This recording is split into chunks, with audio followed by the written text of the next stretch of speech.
Welcome to the dorm survival world. Warning: your life will be under constant threat from corrupt creatures, foreign races, eerie aberrations, and other hostile entities within this realm. If you do not wish to be torn open and devoured by savage beasts, or dragged into goblin dens to become disposable supplies, hurry to upgrade your dormitory and raise your life rank. They care not whether you are male or female. Hurry up. Lin Qing's consciousness swam back to him. He reached out instinctively. A smooth, soft sensation shot straight from his palm, nerves to his mind, accompanied by a faint sweet fragrance. Lin Qing's mind went blank for a split second. What was that? He couldn't begin to guess. Slap. A small palm smacked the back of his hand. Stung by the blow, Lin Qing jerked his offending hand away. Before him met a pair of clear, bashful eyes, Shenzi. The girl wore a white t-shirt printed with a yellow Pikachu, her breath slightly uneven. The round cheeks of the cartoon Pokemon rose and fell with each inhale, her pure fair cheeks flushed pink. Her delicate, tender look sent a warm rush through Lin Qing's chest, stirring an indescribable primal urge within him. What are you staring at? Shenzi bit her lower lip, clutching the front of her shirt to cover her chest and shrinking backward, unconsciously squeezing her long legs together. She did not seem truly furious, yet as a straight man through and through, Lin Qing failed to pick up on her subtle soft emotions. His Adam's apple bobbed once. Reason told him this was no time to linger over the touch he'd felt. He scratched the tip of his nose out of habit, or rather, pretended to. You smell nice. The words had barely left his mouth when Lin Qing froze on the spot. Shit, what did I just say? Lin Qing, you pervert, her crisp, pleasant voice chimed out. Shenzi stared at him with a pitiful look, equal parts flustered, angry and helpless, utterly adorable. Sorry. I just woke up. My mouth spoke faster than my brain. Your brain hasn't caught up, but your hand sure knows where to grab. Lin Qing quickly pressed his palms together and bowed deeply, an unspoken plea. I've apologized, so don't be mad at me, all right? As he bent forward, his gaze fell on the room's floorboards. Cracked wooden planks? The classroom had white-tiled floors, didn't it? Lin Qing's expression hardened, and he swept his eyes across the entire room. More than a dozen graceful, beautiful girls lay scattered across the empty floor. The walls, ceiling, and door were all rough timber planks. The space was plain and boxy, eerily reminiscent of his cramped campus classroom that felt like a coffin, trapping the youth of generation after generation. But hadn't their classroom held 32 desks and chairs? Why were there only 16 left now? The blackboard was gone too, replaced by a huge screen. Blazing red numbers hung in its top left corner. Dormitory number 9001. Transmigrated? Dorm survival? They call this shabby hovel a dormitory? At that moment, the other girls stirred awake one after another. Holy crap, we've transmigrated. Dorm survival? What's that? Some mobile game. I've read novels about this. The author wrote all sorts of stuff like this. Wait a second, the system mentioned disposable supplies just now. That doesn't sound like a decent term at all. Forget decent or not. This whole place is off. They said dorm survival, but where are the dorms? The beds? Are we all supposed to sleep on desks tonight? Don't ask. We spawned in hell mode. Panic erupted all at once. Yet the girls adapted absurdly fast. In barely 10 seconds, their chatter shifted from, what do we do now that we've transmigrated, to how are we going to sleep tonight? Such were modern college students, masters of wildly unstable mental states. Suddenly, a hand clamped onto Lin Qing's arm and shook him violently. Hey! Lin Qing turned his head. A sharp, strikingly beautiful face with an unruly edge filled his vision. Su Cece, his best friend, a girl he treated like a bro. Su Cece glanced at him coolly and clicked her tongue. Pulling lewd stunts the second you wake up? And you, what were you flaunting for? Shenzi. Her lips parted slightly, her mind short-circuiting completely. Me? Flaunting? I was the one who got groped. He grabbed me. How is this my fault? Lin Qing, huh? Wait a minute. We're close friends and all, but your bias is way too obvious. That's not fair. ZZZ. Right then, the giant screen began flickering wildly. Lines of blood-red text scrolled across it one after another. All survival participants have woken. Survival rules now announced. To prevent solo survival hardship, each dormitory starts with a fixed population of 8 to 16 people. Members of organized groups from the original world will be prioritized to share the same dorm. Ungrouped individuals are assigned randomly. Every team is bound to their dormitory. It is your sole safe haven. 3. A monster breach event will trigger at least once daily at random times. Note: monsters will evolve naturally over time, growing steadily stronger. Only by exploring the unknown, upgrading your dormitory, and raising your life rank can you guarantee survival. To discourage participants from slacking off, disaster tides will descend upon the world periodically. Disasters include natural catastrophes, beast hordes, eerie anomaly surges, and blood moons. Time remaining until the next cold disaster. 6 days, 23 hours, 59 minutes. All players will randomly awaken a talent. Friendly reminder. Only 1 in 10,000 people will unlock a truly valuable ability. Beg for luck. After talent awakening, the participant with the highest overall rating will automatically become the dorm leader. Dorm leaders hold special privileges, dorm upgrades, permission allocation, and member expulsion. As the final line faded, the room fell into a brief silence. The next second, chaotic chatter exploded. The dorm leader can kick people out? That's just sending them to their deaths. The cold disaster in 7 days is the real crisis, girls. Wait, are you all missing the bigger picture? This wooden door's falling apart. Monsters attack every day, and we have no water, food, or weapons. How are we even supposed to stay alive? Lin Qing's the only guy here. Why don't we send him to take the front lines? At those words, Lin Qing raised an eyebrow. Wow, I just transmigrated, and I'm already being treated as a disposable shield? Another girl shot back immediately. Can't you fight for yourselves? Why does the guy have to do all the work? I'm scared, okay? I can repay him in other ways. Cut it out. Stop arguing. Even guys won't have an easy time in this survival world. We're supposed to awaken talents, right? Has anyone unlocked theirs yet? Yeah, talents, superpowers. We can all be magical girls. I think I awakened a talent. A delicate girl with glasses raised her hand hesitantly. Tell us, what did you get, Yiting? Yang Yiting pushed her glasses up, her voice faint. A rank, disaster premonition. I can foresee upcoming catastrophes in advance, like the cold disaster in 7 days. Huh? What's the point of that? The system already told us about it. Isn't this a ranked talent kind of useless? Useless? What if the system's warning about the cold disaster is just a beginner tutorial gift? What if a horde of man-eating beasts raids us in the middle of the night? All right, enough. You're giving me goosebumps. Is Tingting the only one who awakened a talent? I have one too. A calm voice cut through the noise. It was by Nian, the class monitor. She wore her hair in a neat single ponytail, a plain short-sleeve top clinging faintly to her curvy figure, full bust, slender pale waist. Paired with thigh-high white stockings and denim shorts, she looked like the pure goddess every boy dreamed of. All the girls turned their eyes to her. My talent is an A-rank combat ability, Master Martial Arts. Once activated, my physique, strength, and reflexes multiply 5-fold. The description says it boosts my base stats by 5 times. Bai Nian's gaze swept over Lin Qing, and to demonstrate her talent's power, she added, even Lin Qing's physical condition is nowhere near mine once my talent activates. I can protect everyone when monsters come. Her words acted as a calming balm. The girl's tense shoulders relaxed slightly. Lin Qing lifted his brow. The monitor could definitely hold her own in a fight. A 5-fold stat boost meant she'd dominate all early-stage threats. Just then, 3 streaks of golden light burst to life around Enmushi, Su Mingming, and Lin Qing. The golden radiance shot straight for the ceiling, bathing the entire dorm in brilliant glow. The light flared bright and faded just as fast. Everyone stared at the 3 of them, stunned, half guessing and half unable to believe what they'd witnessed. Her pupils widened, words caught in her throat. Didn't they say the odds were 1 in 10,000? Was this probability shared across the entire server or something? And Mumu broke the silence first. The twin younger sister darted over to Enmushi, eyes sparkling. Sis, did you awaken a talent? MHM. The corners of Enmushi's eyes crinkled with unrestrained excitement. I unlocked the builder talent. It's S rank, S rank. As long as I have materials, I can craft tools, weapons, armor, and even remodel the dorm structure. Later on, I'll be able to build defense towers, smelters, water purifiers, and spirit energy workshops. Her announcement sent the dorm into an uproar. Water purifiers? Defense towers? Holy crap, we're saved. This is what a core support class brings to the table. Mushi, you're our dorm's chief engineer from now on.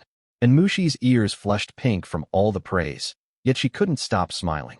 The heavy unease weighing on the girls' hearts lightened considerably after 3 talents awakened. They all let out collective sighs of relief, yet curiosity burned bright as they turned to Su Mingming and Lin Qing, who'd remained quiet. The 2 were still processing the flood of information flooding their minds from their awakenings. Lin Qing stared at his personal status panel, elation flickering across his face at first, until he spotted the talent name and the 4 words Lin Qing's bed in its description. He froze completely. This was ridiculous. Sure, it was a unique SSS rank talent, but it was far too lewd. Meng, what about you? What talent did you get? Seeing the girls turn their attention to Su Meng first, Lin Qing held back his complaints and watched her curiously too. Called upon, Su Meng glanced at the 4 characters displayed on her talent panel, her face instantly blazing crimson. Spit it out, don't be shy. That look on your face is weird. Could it be something absurd? Aye. Su Meng stamped her feet anxiously, her cheeks burning bright red like a ripe apple, tempting anyone to take a bite. How could she possibly say such an indecent talent's name in front of all her classmates? It was mortifying beyond words. Su Meng stole a quick glance upward, locking eyes straight with Lin Qing's gaze. Boom! Her cheeks felt as if they'd caught fire, blazing hot, and her heart thumped wildly against her ribs. She looked every inch the bashful young girl with a first crush. The scene landed squarely in Su Cici's sight. She'd been slouched lazily over a desk moments prior, but a sour, bitter anger flared unprovoked in her chest at Su Meng's flustered expression. It stung like watching her beloved cabbage about to be trampled by some wild boar. Tsh! Su Cici curled her lip and muttered under her breath, quiet enough only for the girls beside her to hear. The other girls harbored no such petty jealousy. Their gossip instincts were fully ignited, egging her on without a shred of mercy.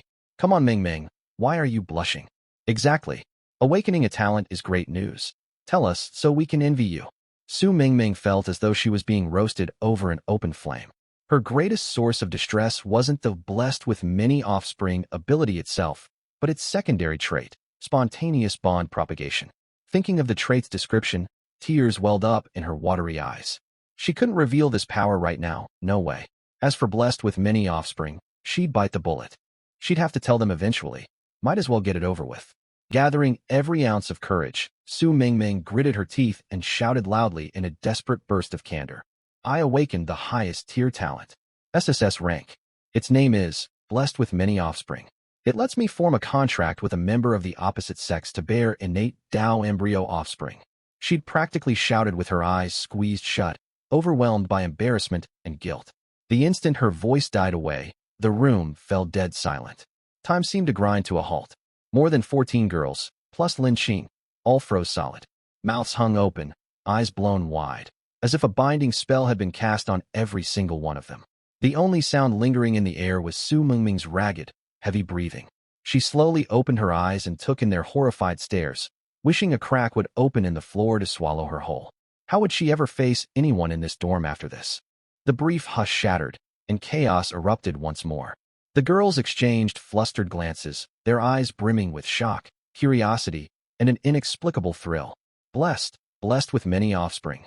Bear innate Dao embryos. Did I hear that right? That talent name is way too blunt. A sharp, bitter voice cut into the chatter without restraint. Meng, this blessed with many offspring talent. Does it mean you'll have to form those contracts with tons of top-tier talent guys? Lin Yao's fair face looked soft and innocent on the surface, feigning naive curiosity, yet hidden jealousy and resentment seethed in her eyes. Su Meng rushed to explain in a panic. It's not what you think. The talent can only bind to one person of the opposite sex, and it's already locked onto Lin Qing automatically. The system marked him as the optimal match recognized by the talent. The second she finished speaking, every head swiveled toward the corner where Lin Qing sat, wearing an utterly innocent expression. Why's everyone staring at me? Su Cici ground her teeth. What do you think? Shenzi stole a quiet glance at Lin Qing, her cheeks still faintly flushed. Whoa, SSS rank blessed with many offspring. Bound to Lin Qing? This is basically the world pairing them up for us. Our only guy's suddenly a strategic resource?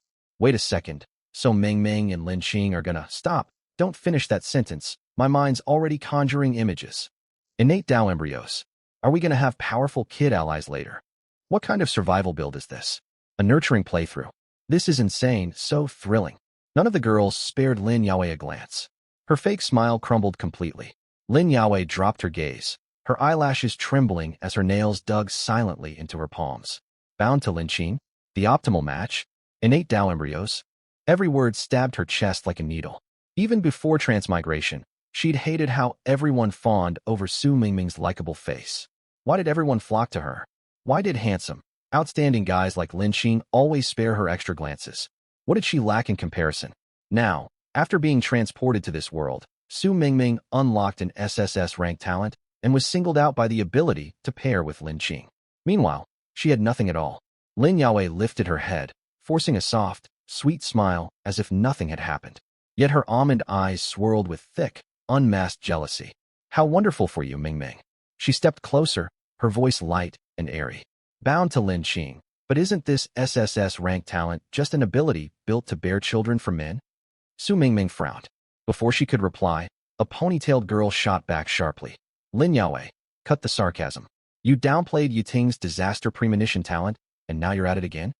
Yeah, you're just a sour pickle fermenting away. The short-haired girl added fuel to the fire. Lin Yaowei's smile froze for a split second. She bit her lower lip, her eyes reddening instantly. Did I say something wrong? Can't I offer congratulations? Why is everyone targeting me all of a sudden? She hung her head, her shoulders trembling faintly, putting on a pitiful show as if she were about to burst into tears. This time, no one bought her act. Save it, we've seen this routine 100 times. The ponytailed girl rolled her eyes. You fake cry every time someone calls you out. How many times have you fooled us back at school? The short-haired girl spoke even more bluntly. Lin Yaowei, do you really think we can't hear the malice in your words? Your jealous bitterness is oozing out for everyone to see. Do you take us for blind fools? Another girl laughed and chimed in. That's just who she is, isn't it? She used to steal other people's milk tea and never pay them back. Then gossip behind their backs, stirring up trouble. Do you truly think we're all brainless? Your harmless White Lotus act might fool gullible people, but don't fool yourself. The atmosphere turned icy in an instant. Lin Yaowei snapped her head upward, her watery almond eyes stripped of all pretense of grievance. Long-suppressed malice and rage blazed in their place. Fine. She let out a cold sneer, her soft, sweet tone vanishing, replaced by a shrill, icy voice. You're all so noble and magnanimous. So what if I'm jealous? Su Mingming unlocked an SSS rank talent. What about the rest of you? You all sit there judging me without lifting a finger. She pointed a trembling finger at Su Mingming. Blessed with many offspring? It's just a talent that lets you leech off men. What's so impressive about that? The dorm fell utterly silent. It was not the stunned hush from moments ago, but a frigid quiet thick with disgust. Lin Yaowei, you've gone too far. Bai Nian, the class monitor, could stand it no longer and spoke with a frown. This is a survival world. Drop those little schemes you use to fool honest people. Our dorm needs unity above all else. This is your first offense, and I hope it will be your last. If you ever act to tear us apart again, once we elect a dorm leader, we'll have no choice but to vote to expel you. We can't risk you dragging us all into trouble. At the word expel, Lin Yaowei's pupils shrank sharply, her face draining of all color in an instant. She unconsciously clutched the hem of her shirt, her fingertips turning ice cold. Get thrown out? Outside these walls roamed monsters. Getting cast out would be a death sentence. Panic surged up from the pit of her stomach, yet she bit her lip hard, swallowing every plea that rose to her throat, refusing to back down. She swept her gaze across the room, met with nothing but looks of contempt, and only then realized her earlier words had stripped away every last pretense she'd put up. She twisted her head to avoid everyone's eyes, the tips of her ears blazing hot red as her nails dug deep into her palms. After a suffocating, drawn-out silence, the girls all turned their attention back to Su Mingming, ignoring Lin Yaowei completely. Mingming, don't pay her any mind. Keep going. Does your talent have any other abilities? The girl with the high ponytail asked softly. Yeah, don't let someone like her ruin your mood, the short-haired girl added, patting Su Mingming's shoulder. Su Mingming took a deep breath, forcing herself to calm down, her voice still trembling faintly. To be precise, it's a life spark-type talent. Any offspring I bear will awaken immensely powerful talents. There's even an extremely high chance they'll inherit and fuse both parents' gifts, birthing an unparalleled prodigy. Her cheeks grew hotter the more she spoke. What's more, every time I form a bond with my partner, I gain unexpected rewards. The stronger the bonded partner, the greater my potential ceiling. Su Mingming had already resigned herself to laying everything bare, yet her voice stayed so faint it was barely audible. But in the pin-drop quiet dorm, every word rang clear as a whisper right beside their ears. Silence hung heavy for several beats. Once they fully grasped all the effects of blessing of many children, every girl drew a sharp collective gasp. Hiss! The air in the room felt sucked thin, leaving everyone struggling to catch their breath. Mingming, this talent is terrifyingly overpowered. A life spark? That's insanely formidable. If the bonded partner's strength determines your limit, then if Lin Qing grows into a powerhouse, Meng Meng gets to reap all the rewards effortlessly. This talent's easily worth an SSS rank, no debate about it. Every girl's eyes swam with envy and awe. A few stole furtive glances at Lin Qing, faint, suspicious blushes creeping across their faces. 3 people, however, stood apart from the buzz of excitement. Shun Zi wore a smile, yet it looked forced and unnatural no matter how you stared. She couldn't explain the tight ache in her chest. After hearing Su Mingming's talent was bound to Lin Qing, it felt like when she was little and someone snatched her only candy. She hadn't even craved it that badly, yet watching someone else hold it brought stinging tears to her eyes. Lin Yaowei huddled in the corner, head bowed, her gaze dark as she plotted something unseen by anyone. On the other side, Su Sisi seemed tuned out of everything around her. Her eyes fixed blankly on Lin Qing, her face devoid of any expression. As she stared off into space, motionless, quiet, uncharacteristically subdued, the girls finally noticed the odd shift in atmosphere, their chatter dying down. They'd shared university dorm rooms long enough to all see Su Sisi's secret crush on Lin Qing. Normally they joked and roughhoused like close friends. But the longing in her eyes gave her away. No one had dared bring it up before. Spotting Su Sisi's odd state, Lin Qing walked over to her without hesitation. All the girls' gazes swiveled to follow him. He said nothing, only lifted a hand and gently ruffled the top of her hair with his palm. Su Sisi's eyelashes fluttered as if burned by his touch. She slowly snapped out of her daze, her hollow gaze refocusing until it settled on his face. She did not pull away or throw a fit. Her lips twitched once, then she dropped her head, her voice muffled and glum. "Why are you touching my hair?" Lin Qing pulled his hand back, leaning in deliberately with a teasing lilt. "What's this? You're usually so fiery, suddenly gone quiet." Su Sisi did not reply, her eyes cast down, her lips barely moving. "You only used to ruffle my hair before. What about from now on?" Bai Nian, dorm monitor and psychology liaison, felt utterly drained. They'd all been transported to a deadly survival world. Yet none of them seemed to grasp the urgency of their predicament. Bai Nian clapped her hands to recapture everyone's focus, her gaze landing firmly on Lin Qing. "Lin Qing." Her voice was soft yet piercing. "The golden light hit you too, just now. You awakened a talent as well, didn't you? What power did you unlock?" "Right." Lin Qing had awakened a talent too. He'd been enveloped by that blinding golden glow alongside Mushi and Su Mingming. That meant his talent ranked no lower than S tier. In an instant, every girl's eyes locked onto Lin Qing, brimming with curiosity and eager anticipation, the awkward tension fading somewhat. "Tell us quickly, Lin Qing, what's your talent? It's definitely a combat type, right? You're the only guy in our class. We're all counting on you to protect us." An S-rank combat talent? That'd be even stronger than the monitor's A-rank gift. The room erupted into noisy speculation once more. Lin Qing, the center of all attention, shocked every single girl with his reaction. He showed not an ounce of embarrassment, nor any urge to hide his ability. The boy everyone wrote off as a blunt, unromantic brute spoke freely without a hint of reservation. "Oh, my talent."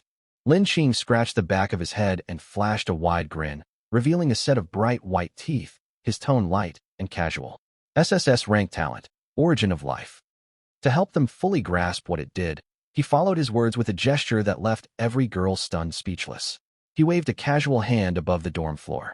A faint ripple of energy washed through the air, and an enormous, extravagantly ornate circular bed materialized out of thin air, hovering above their heads. Its frame was forged from dark gold, carved with intricate, mysterious runes. The mattress looked plush and springy, dressed in silky, deep purple bedding that shimmered faintly. The entire bed exuded an unspoken air of luxury and unmistakable intimacy. Lin Qing's bed profile trait. Indestructible. System note. A line of faint text floated above the giant bed, declaring its extraordinary nature. Summonable and dismissible at will. Dead silence crashed over the dorm again. If Su Mingming's talent had left them shocked, Lin Qing's power short-circuited their minds entirely. What on earth is this? An SSS rank talent that only summons a bed? And it's indestructible? Is he supposed to use it as a shield? Before anyone could recover from their shock, Lin Qing's next words boomed like thunder in every girl's head. He gestured toward the lavish bed, utterly unflustered, and carried on in a calm, matter-of-fact tone. "The effect of my talent is simple enough. Every time I complete the full bonding sequence to recruit a new partner, I earn one random 3-choice reward draw. As if this wasn't plain enough, fearing the girls might misunderstand, he boldly pulled up his talent panel and shared it with the whole room for everyone to read clearly. Origin of Life Panel Grade. Unique SSS Rank Summon. A physical bed. Adjust its size, shape, color, and softness freely. Complete bedding set included. The bed is indestructible, summonable, and dismissible at will. Core ability. Each full recruitment bonding sequence grants one random reward draw with 3 options. Cooldown, $7 days. Initial bonus reward choices available now. Option 1. Infinite fresh water. You gain an endless supply of drinking water. This resource cannot be traded online, exchange, or use only in person. Option 2. Spatial proficiency. Gain rudimentary spatial manipulation. Vastly heightened spatial awareness. Higher spatial authority unlocks as your life level rises. Option 3. Instant kill revolver. Conceptual causality weapon. Every shot hits its mark, bypassing all life levels to deliver an instant kill. Max ammo capacity, $1 round. The weapon vanishes once the bullet is fired. After reading the blunt, unvarnished description and 3 reward options on Lin Qing's talent panel, all 15 girls in the dorm froze rigid, their faces a kaleidoscope of unreadable emotions. Some blushed bright crimson, redder than monkey bottoms, ducking their heads and refusing to glance at the floating bed. Others darted shifty eyes around the room, plotting some mischief, their lips twitching upward uncontrollably. A handful, like Lin Yaowei, wore bitter, resentful scowls, their eyes burning with jealousy. Most, however, stared back and forth between Lin Qing, Su Mingming, and the floating opulent bed, their gazes a messy mix of shock, bashfulness, excitement, and gossipy intrigue. Origin of life, blessing of many children. One required intimate life union to earn rewards, the other relied on bearing offspring to birth miraculous power. They were a perfect match, undeniably made for each other. This couldn't possibly be random awakening. The worlds will had forced them together as a pair. Lin Qing was bold enough to broadcast his talent panel to prove he wasn't lying, yet utterly oblivious to how mortifying the whole scene was. Beside him, Su Mingming stood so embarrassed she could practically dig a 3-bedroom apartment into the floor with her toes. He'd laid everything out so plainly and conjured the bed for all to see. How could he be so oblivious to everyone's discomfort? Su Mingming had already been mortified enough by her own talent, and Lin Qing's display only pushed her deeper into humiliation. Su Cici, who'd just snapped out of her daze, could no longer hide her anger. She puffed out her cheeks, muttering quiet complaints under her breath. Idiot, total idiot. Lin Qing, you big jerk. No one paid her any mind. Every girl's attention was fixed on Lin Qing's talent and Su Mingming. The dorm erupted into louder, unrestrained laughter than before. Ha! I can't take it. I'm dying laughing. The girls lost all composure, doubling over with laughter, tears welling in their eyes. They tried to hold back earlier for Su Mingming's sake, worried about embarrassing her further, but Lin Qing's stunt had turned the awkward tension into a giddy, teasing frenzy. Their 2 talents were clearly designed to pair them off. Every girl's insatiable curiosity flared to life, their teasing, suggestive stares sweeping back and forth between Su Mingming and Lin Qing like spotlights. Their looks practically screamed, "What are you waiting for? The bed's already here. Hurry up and show us. Get on with it. I've already got my snacks ready, waiting for the show." This is insane. Stared down by the pack of eager, teasing girls, Su Mingming's head buzzed, her whole body burning with embarrassment. Lin Qing, meanwhile, remained perfectly calm and unruffled, seemingly oblivious to the charged atmosphere around them. Ahem. Seeing the conversation veering wildly off track into wildly inappropriate territory, Bai Nian the monitor knew it fell to her to rein everyone in. If she didn't step in, the girls might really force Lin Qing and Su Mingming into something ridiculous right then and there. Wrangling this chaotic group was exhausting work. Everyone quiet down. Bai Nian forced her focus and tapped the table to regain command. This is no time for jokes. Her sharp tone quieted the noisy dorm slightly. Bai Nian took a deep breath, turning to Lin Qing, who wore an innocent expression, steering the conversation back to critical survival matters. Lin Qing, you haven't picked your initial reward yet. All 3 options look extremely vital. Have you decided which one to choose? The question finally pulled everyone's focus away from the suggestive floating bed to the serious decision at hand. Infinite fresh water, spatial proficiency, instant kill revolver. His choice would determine all 16 of their fates going forward. A wrong pick could spell total ruin. Before Lin Qing could answer, the girls, desperate to survive, burst into heated debate, chattering over each other to argue their cases. A quiet, thoughtful girl spoke first. I think we should pick the water. The old saying goes humans can survive $3 days without food, but never $3 without water. Water is the foundation of all life. Endless supplies guarantee we'll never die of thirst. It's our most basic survival need. Many girls nodded in agreement. Exactly, water's the safest choice. And it's infinite, so we can trade it. We can barter water for food, weapons, anything we need. Right? With unlimited water, we hold all economic power. Our dorm will be the water conglomerate of this world. Everyone else will have to beg us. Another girl with a sharp business sense cheered. We'd basically be playing with cheat codes. Cheat codes my foot, a fiery-tempered girl shot back immediately. Did you even read the talent description? Online trades are forbidden. Only in-person exchanges allowed. In-person means face-to-face deals. Who knows what monsters lurk outside? Who are we even supposed to trade with? Goblins. You're the brainless one. The first girl fired back unyieldingly. We can't leave now, but that doesn't mean we'll be trapped forever. Even if we only trade with other dorm rooms next door, it's a massive advantage. If they run dry, we hold all the leverage. I think the revolver is better. The system warned this world is full of monsters, goblins, and all kinds of terrifying beasts. We're unarmed right now. If creatures break in, we'll have no way to defend ourselves. A weapon would at least give us a sense of safety. And it's an instant kill that ignores any monster's power level. One shot, one kill. How powerful is that? You're naive. It only holds one bullet, and it vanishes after firing. Trading endless water for a single one-time shot. That's a terrible bargain no matter how you count it. So what if it's just one bullet? It can save our lives in a crisis. If we run into an unbeatable boss monster, that single shot is the difference between all of us living or dying. Our lives matter more than water. We need water too. We'll all perish without it. Has no one considered spatial proficiency? A girl obsessed with fantasy novels asked, her eyes sparkling with excitement. Spatial powers sound so cool.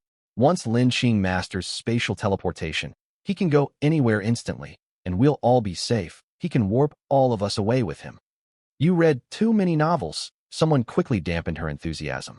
The panel only grants basic spatial awareness at first, and stronger spatial abilities only unlock as your life level rises. At our current stage, it'll barely sharpen Lin Qing's sense of surrounding space. It won't be much use at all. Enough arguing, everyone. The dorm had devolved into complete chaos, split into 3 clashing factions: water supporters, gun supporters, and spatial power supporters. None could convince the others to change their minds. They shouted over each other, faces flushed red, spittle flying, as if forgetting the final choice belonged solely to Lin Qing and could not be settled by their bickering. Lin Qing leaned against the wall with his arms folded, listening to their quarrel with quiet amusement. He saw all the pros and cons crystal clear in his mind. Choosing water was the most stable option, securing the group's basic survival with unmatched long-term value, perfect for a slow, sustainable survival playstyle. The revolver was a last resort lifeline, a one-time trump card for deadly emergencies no ordinary weapon could handle, gone after a single use. Spatial proficiency was a long-term investment. Its benefits would be minimal at first, yet its potential ceiling grew exponentially later on, a game-changing strategic asset. Every option held merit, yet every one carried its own risks. Watching their argument spiral further, with some girls even resorting to petty insults, Lin Qing finally spoke up. Can I say something? At once, everyone fell silent and turned to stare at him in unison. Lin Qing spread his hands and spoke as if it were only common sense. The system never said we have to pick one right away, nor did it set a time limit. We're not thirsty right now, and no real danger's closing in. Why not hold on to the choices for later? We can pick whichever we truly need when the time comes. Wouldn't that make more sense? His single sentence put an end to all bickering. Right? There's no deadline. What were we even arguing about?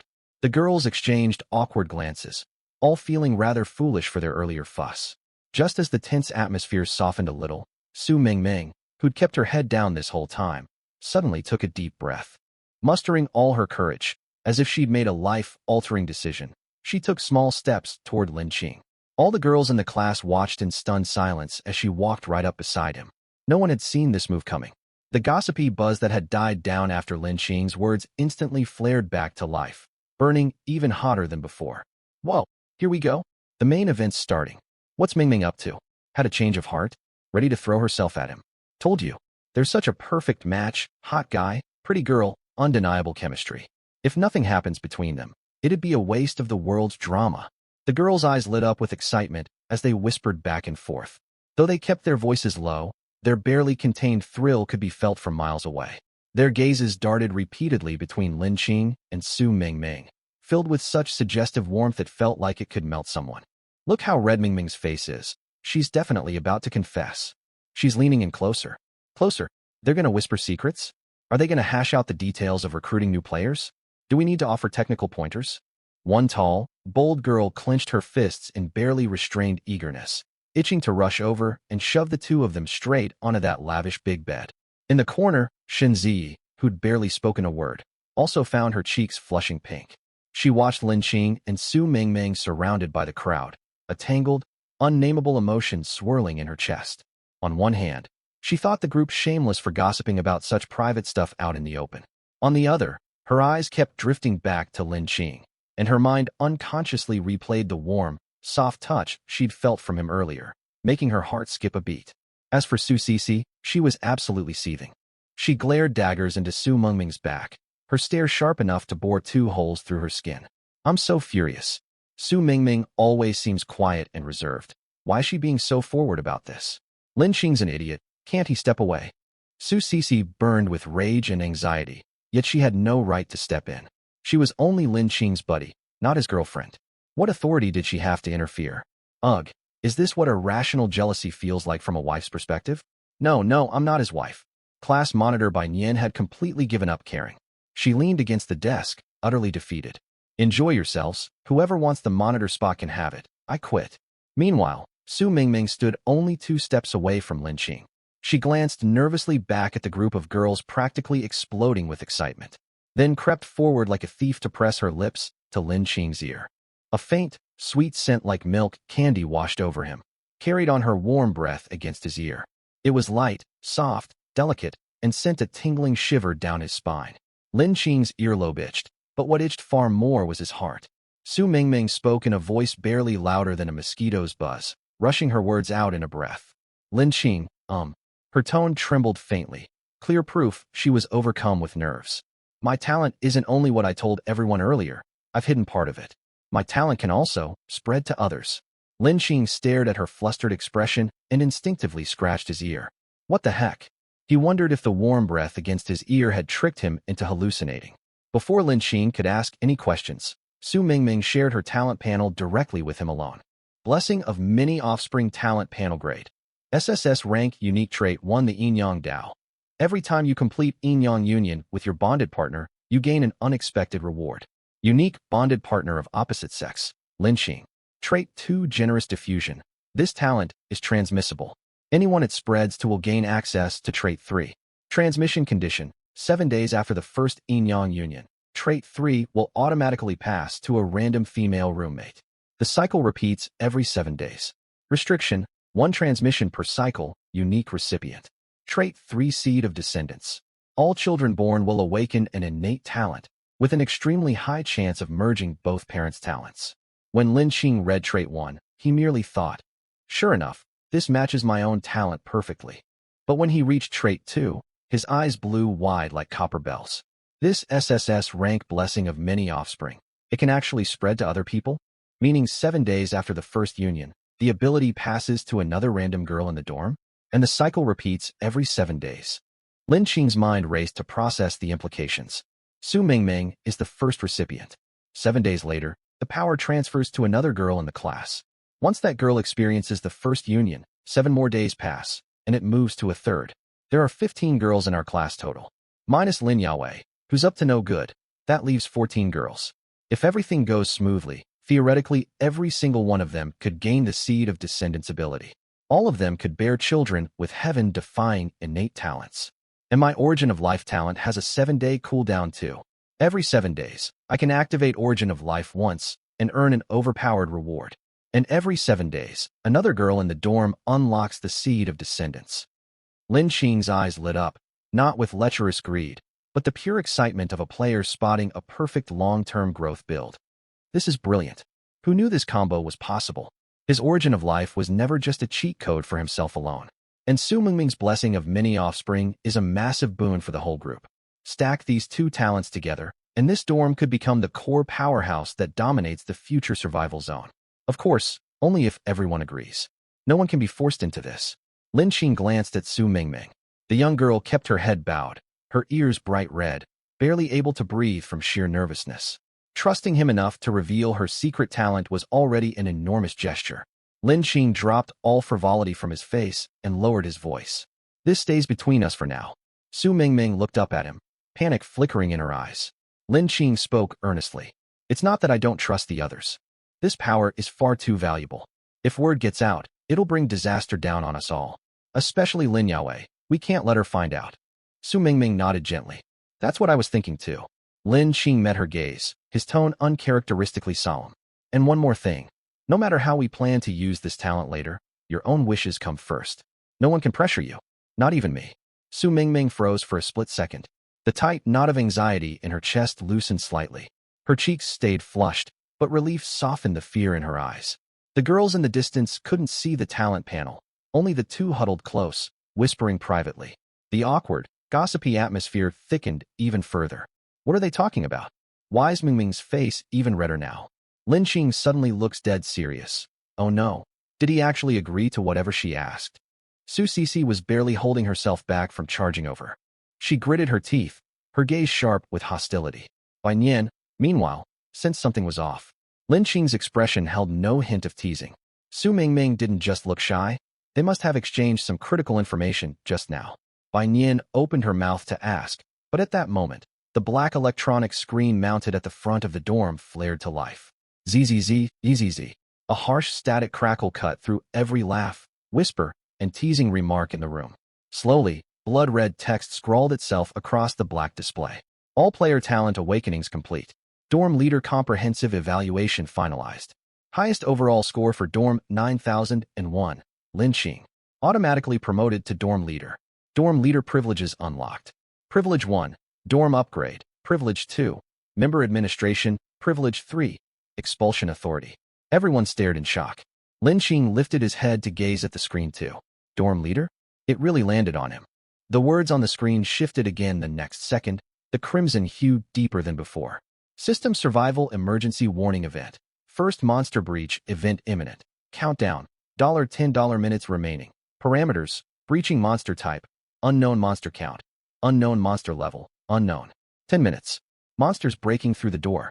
The dorm, just minutes ago buzzing with flirtatious chatter and laughter, turned ice cold. Smiles faded one by one from the girls' faces, replaced by raw, unmasked terror. This survival world gave them no time to adjust. The battlefield had barely begun, and death was already knocking at their door. Bai Nian was the first to turn to Lin Qing. Su Sisi's eyes locked onto him as well. Shen Zi, Su Mingming, and Mushi, Yang Yiting, every single person's gaze fixed on Lin Qing. Lin Qing stared at the countdown ticking across the screen. 10 minutes. He raised a hand and stowed the overly conspicuous large bed away. Then he swept his gaze across the entire dormitory. His usual carefree, flippant air vanished completely. His voice was quiet, yet crystal clear to every ear. Listen up, everyone. From this moment on, you follow my orders. Bai Nian, take charge of the combat team. Yang Yiting, use your talent to foresee this incoming crisis. Su Sisi, gather a few girls and tear apart all desks and chairs. And Mushi, once they've stripped the furniture down, use your talent to forge crude weapons and armor from the wood. Everyone else, stay put. No running around, no screaming. The second Lin Qing finished speaking, the dorm erupted into frantic motion, like someone had hit fast forward. All the girls who'd been dazed, scared, blushing, or gossiping were jolted awake by the countdown on the screen. 10 minutes, not 10 hours, not 10 days. The blood-red numbers flickered on the large screen, like a hand wrapped around every person's throat. Su Sisi moved first. She lifted her foot and slammed it into the nearest desk. Crash. The wooden leg split clean off. What are you staring at? Su Sisi grabbed the broken table leg and spun around to glare at the few girls still frozen in place. You want the monsters to break in and do the dismantling for us? The girls jolted out of their stupor and scrambled to work. Some tipped desks over, others smashed chairs, several kicked hard at jammed table legs. The whole dorm filled with splintering wood and ragged gasps. Bai Nian wasted no time either. She called over two of the braver girls and stationed them beside the wooden front door. Stay calm. You two guard the entrance with me. The countdown is just an estimate. there's no guarantee the monsters won't crash through early. Her voice was soft, but rock steady. In a moment like this, calm resolve comforted people far more than empty reassurances. The pale, panicked girls felt a flicker of relief seeing someone stand guard at the door. Shunzi bit her lip, trembling as she bent to haul planks of wood aside. And Mushi knelt on the floor, pulling up her forging talent panel. She pressed both palms against the stripped lumber, faint white light glowing beneath her hands. The wood vanished in a flash of white light. Seconds later, a crude wooden armor piece materialized in her grasp. Wooden armor rank, common defense, minimal description, better than nothing. And Mushi twitched her mouth reading that last line. Real comforting description.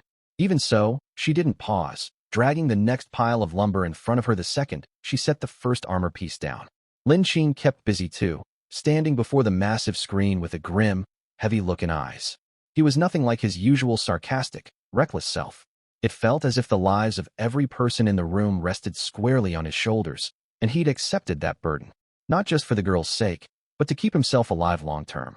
Lin Qing reached out and tapped the electronic screen, pulling up a row of functional tabs. Dorm information, regional chat channel, trade house, dorm upgrade, member management, announcement release.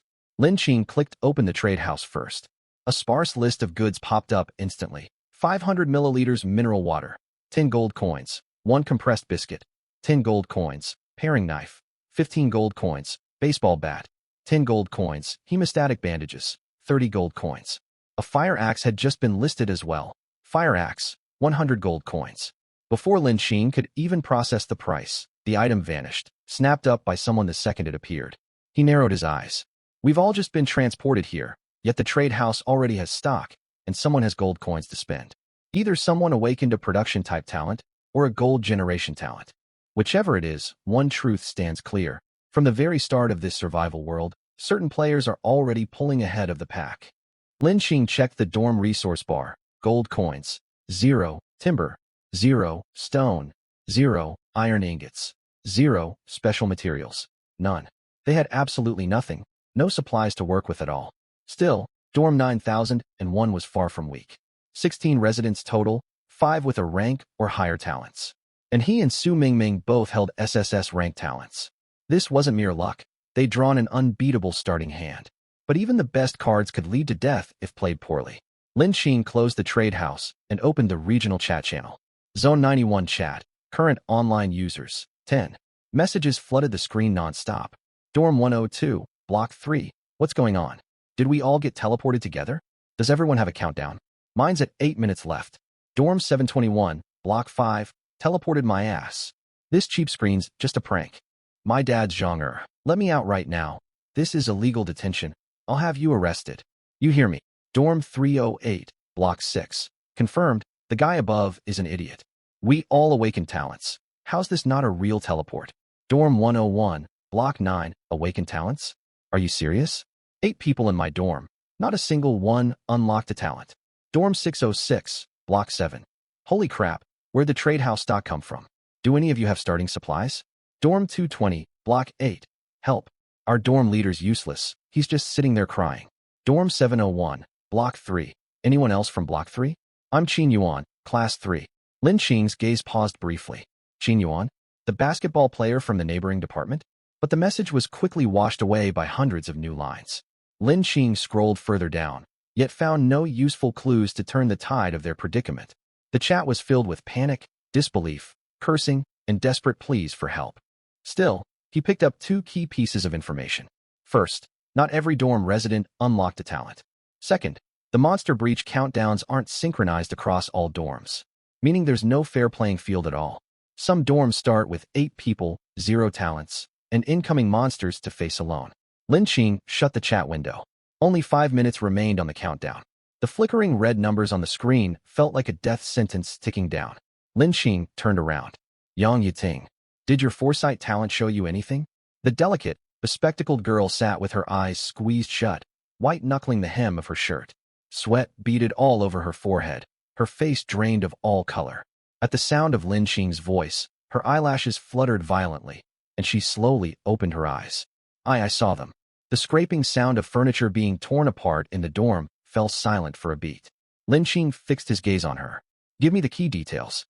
Yang Yuting swallowed hard. her voice shaking uncontrollably. 3 of them, short, green-skinned, armed with wooden clubs and stone blades. A shudder ran through her frame. They laugh. Their laughter is sickening. They look like goblins. The moment the word goblins left her mouth, several of the girls who'd been teasing Lin Qing and Su Mingming moments earlier went weak in the knees. The system's initial warning had mentioned these creatures, dragged back to their nests, used as playthings. Those words were far more repulsive than the simple thought of death. Cold dread washed over the room, and suppressed panic resurfaced in everyone's eyes. Shunzi sank her teeth into her lower lip, clutching her clothes tight in her fists. Su Mingming paled and instinctively glanced toward Lin Qing. Su Cici's face turned icy, her grip on the broken table leg tightening. Bai Nian took a deep breath, not stepping back an inch, instead moving closer to the door. Lin Qing nodded. 3 of them. It could have been far worse. The girls all stared at him in shock at those words. Could have been worse? This isn't already terrible enough. Lin Qing glanced at the dorm's wooden front door, old wooden door. Durability 100 out of 100, worn, thin, with a thin sliver of dark outside visible through the cracks. How long would this flimsy barrier hold once 3 goblins charged it? 1 minute? 10 minutes? If the door broke and the monsters flooded in, chaos would erupt. The timid girls would scream and freeze up. Those capable of fighting would have no room to maneuver. Anyone without combat ability would get dragged off instantly. Lin Qing lifted his gaze to address the whole group. I plan to take the fight to them head-on for this crisis. A hush fell over the dorm. Take the fight to them? A girl's voice trembled with tension. We're going to open the door and head out? That's just walking to our deaths. Lin Qing glanced over at her. Waiting for them to break through the door is what'll get us killed. This door won't hold for long. Even if we repair it while they bash it down, we'll waste tons of materials for nothing. It'll get smashed to splinters eventually anyway. But if we step out first, we'll seize the initiative. He spoke at a steady pace, every word calm and grounding, settling everyone's nerves. Bai Nian cut in right away. I agree. Once I activate my talent, I should be able to take at least one of them down. A flicker of fighting spirit flashed in her eyes as she spoke. Combat mastery, rank A combat talent. 5 times baseline physical stats. That was her confidence. Su Cici swung the broken table leg in her hand. I can fight too. Lin Qing shot her a glance. Just don't get reckless. Su Cici clicked her tongue, her tone dripping with sarcasm. Got it, dorm leader. Moments later, white light flared up beside Mushi once more. Sweat beaded all over her forehead, and her complexion had turned pale. Constant crafting drained her heavily. 5 wooden armors, 3 short daggers, 1 baseball bat, plus 2 thick wooden sticks.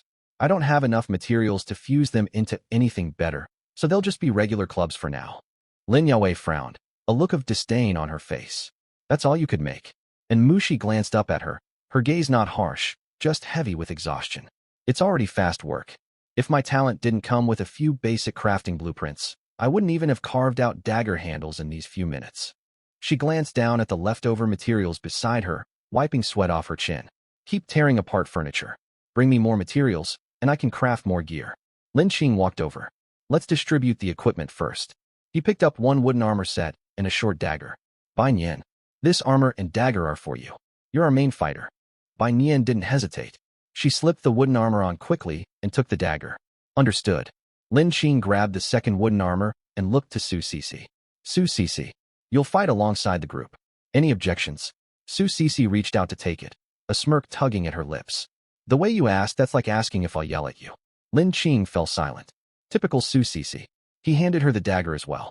Remember, your job is to land finishing blows and distract them, no charging head-on. Su Cici rolled her eyes. Quit nagging. Despite her complaining, she gripped the weapon firmly in her dominant hand. Lin Qing passed the 3rd wooden armor to Yang Yiting. You're coming out with us, but you won't join the fighting. Yang Yiting froze. Her lips parted, her voice thin and shaky. Me, I'm going outside. Lin Qing met her gaze. Your precognition talent could save our lives at a critical moment. But I won't force you. You can turn this down. Yang Yiting stared down at the wooden armor in front of her. Her hands trembled slightly. Before transmigrating, her biggest stressors had only been exams and homework. Now she was expected to step outside and face man-eating monsters. Yet she also knew the truth. If she wanted to survive, she couldn't let her talent go to waste. After a moment of silence, she reached out and took the armor. I'll go. Her voice was barely audible, yet several girls in the dorm turned to look at her. Bai Nian gave her a quiet nod as well. Lin Qing didn't push further. All right. And Mushi, who was still crafting gear, suddenly spoke up. I'm going out too. Lin Qing turned toward her, and Mushi wiped the sweat from her forehead and looked at him earnestly. My builder talent gives a small strength boost. I can hold my own in combat. Lin Qing shook his head outright. No, and Mushi stared in surprise. Why not? Lin Qing gestured at the pile of materials on the floor. A single swing of your club out there is worth far less than one more wooden armor you craft in here. You're our only source of equipment. Keep crafting. And Mushi opened her mouth to argue, but one sharp look from Lin Qing made her swallow her words. She nodded at last. I understand. Lin Qing picked up the last remaining short dagger, keeping it for himself. The blade was short, crudely hewn, far from sharp, but it was better than fighting barehanded. He scanned the rest of the girls. We need one more person to join the sortie team. Who's willing to come with us? Silence fell over the dorm, the air turning heavy. It wasn't that they refused to help. They were terrified. Faced with unknown monsters waiting beyond the door, few could step forward without fear. Lin Qing didn't rush them. Shouting wouldn't fix this. Dragging someone out who was on the verge of breaking down would only get everyone killed. Just then, a shrill, eerie cackle seeped through the crack under the door. Call. It sounded half beast, half man's malicious snicker. The countdown on the screen showed 3 minutes remaining. But the monsters had already arrived. Inside the dorm, several girls clapped their hands over their ears instantly. A few buckled at the knees and sank to the floor. Lin Yue fared far worse. She stumbled backward 2 steps, slamming her back hard against the wooden wall, all color draining from her face. Only moments earlier she'd been firing off sarcastic jabs. Now, at the monster's cry, she looked as if all her bones had been pulled out. Fear couldn't be masked with petty attitude. Time was running out. Shunzi stepped forward without hesitation. She looked at Lin Qing, her clear eyes glistening, eyelashes trembling. Though terror gnawed at her heart, there was not a trace of retreat in her gaze. I'll go. Lin Qing shot her a surprised glance. Su Sisi, who had already tightened her grip on her dagger, turned to look at her too. For once, she didn't snap back with a retort. Right after, Su Mingming took a small step forward. Her face was ashen, clearly terrified out of her wits. Still, she lifted her head. I can go too. You stay here. Lin Qing cut her off sharply. Su Mingming grew anxious. I have an SSS rank talent. I can't just sit back and do nothing. Lin Qing fixed her with a stern stare. Your talent holds no combat power right now. Su Mingming bit down on her lower lip. I can wield a wooden club. No. Lin Qing lowered his voice, leaving no room for debate. You're one of our dorm's core assets for the future. We can't risk you getting hurt. Su Mingming froze, absorbing his meaning. He wasn't only talking about her fertility talent. He meant the secret only the two of them shared. Her eyes stung with warmth, and she slowly lowered her head. Then, please be careful out there. Lin Qing hummed an acknowledgement, then turned to Shunzi. You're certain? Shunzi stepped forward and took the wooden armor. I don't want to hide behind all of you the whole time. She drew a deep breath, as if exhaling all the trembling fear coiled up inside her chest. Su Sisi glanced at her and clicked her tongue. Don't drag us down. Shunzi pressed her lips together. You too. Su Sisi raised an eyebrow. Oh, you've got to come back now. The sinister cackle echoed through the doorway again, louder this time. Caw, caw. The fragile breath of relief everyone had just let out vanished in an instant. Lin Qing handed Shunzi the wooden armor and baseball bat. Focus on protecting yourself. Don't overexert yourself. Shunzi nodded softly. In the corner, Lin Yue took advantage of everyone's distraction to smooth the terror off her face. She eyed the last wooden armor on the floor and strode forward quickly. I want one too. All heads turned toward her at once. Lin Yue bit her lip, her eyes reddening, putting on a wronged expression as if the whole world owed her something. I helped tear apart the tables earlier too. I'm a member of this dorm. Why don't I get protective gear? Su Sisi flared up immediately. You helped tear furniture? She pointed at the table in the corner, barely nudged out of place, and let out a cold laugh. When you were clinging to the table leg crying, the table barely shook half as much as your over-the-top acting. Lin Yue's face paled. Su Sisi, you're going too far. Me going too far. Su Sisi lifted her dagger and stepped half a pace forward.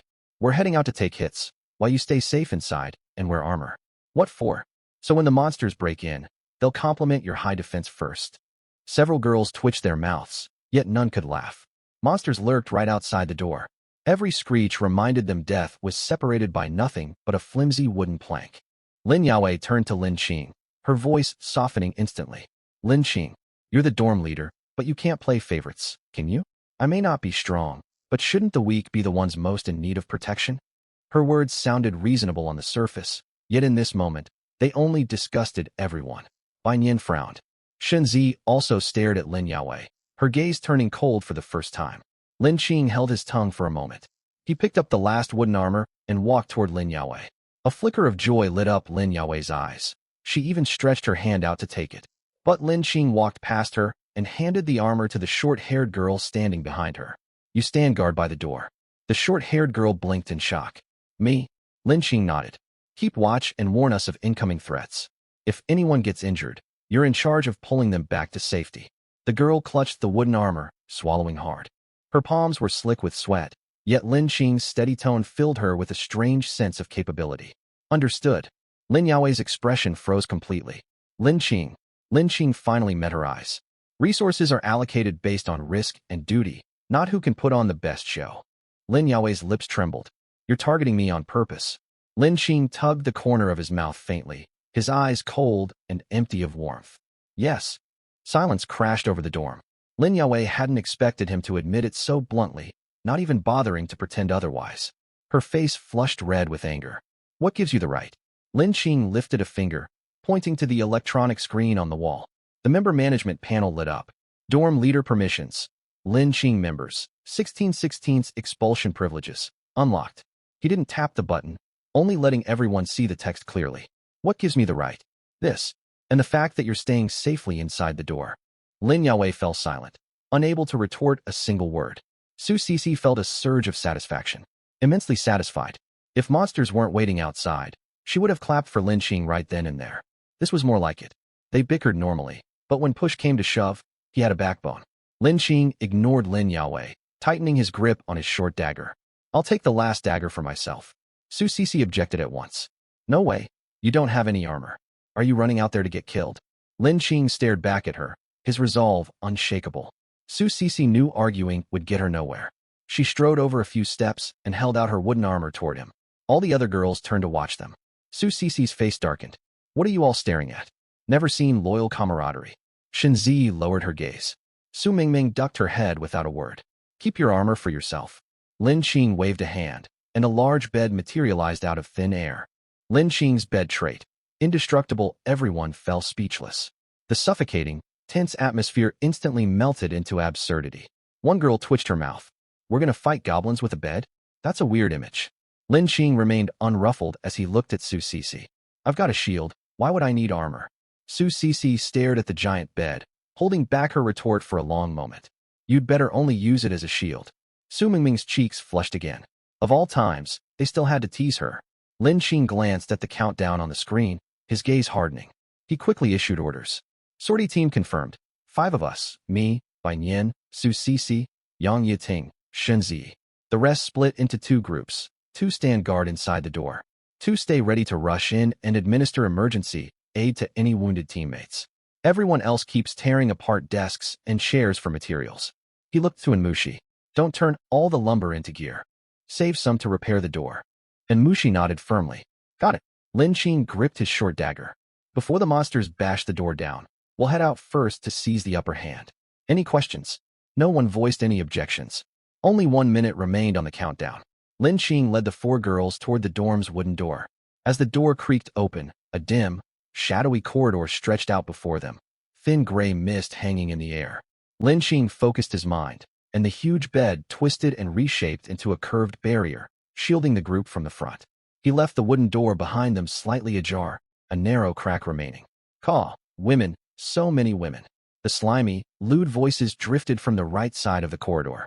Every person inside and outside the dorm stiffened with tension. Lin Qing peered toward the source of the cackles, where the gray mist swirled thicker. Through the haze, an oval ball of pale white light over a meter tall glowed faintly on the ground a few meters away. Streaks of light coiled around it like flowing chains, forming a transparent giant egg restraining some unknown creature. Lin Qing tightened his grip on the dagger, slipping into a combat stance. A faint current of air swirled around Bai Nian's body. Su Sisi licked her lips, her eyes blazing with ferocity. Shenzi clutched her baseball bat with both hands, her chest heaving, yet she didn't step back an inch. Yang Yiting stood in the center of the group and closed her eyes. Seconds later, her eyes flew open wide. Lin Qing, Her voice trembled with urgency. Lin Qing didn't turn around. Speak. Yang Yuting's gaze locked rigidly onto the mist-shrouded corridor to the right, her face draining of color bit by bit. The monsters, there are more than 3 of them. The second her words landed, the gray mist in the corridor churned violently, and the white luminous egg dimmed rapidly. Scuttling footsteps echoed out from within the haze. There were definitely far more than 3. Fall back. Lin Qing didn't hesitate for a split second. He grabbed Bai Nian, who'd been about to charge forward, and hauled her sharply back beside him. Fight close to the doorway. Don't stray far from the dorm. The intel had changed. Their tactics had to shift immediately. This wasn't some game. Charging mindlessly at monsters meant permanent death, no response. Bai Nian halted her advance. She shot Lin Qing a glance, her own independent judgment melting into recognition. In this moment, she admitted Lin Qing kept a cooler head than her. Women. A tiny emerald green monster no taller than a school desk burst through the mist, lunging straight at Shenzi on the outermost edge. A crude stone blade aimed straight for her, moving as fast as a rabid dog. Shenzi's pupils blew wide. She raised her baseball bat to swing, but her body lagged a split second behind her reflexes. Duck! Lin Qing roared. Shenzi instinctively hunched her neck. A low hum reverberated as the indestructible bed swept horizontally over her head, hurtling toward the goblin with a whistling rush of wind. But crash!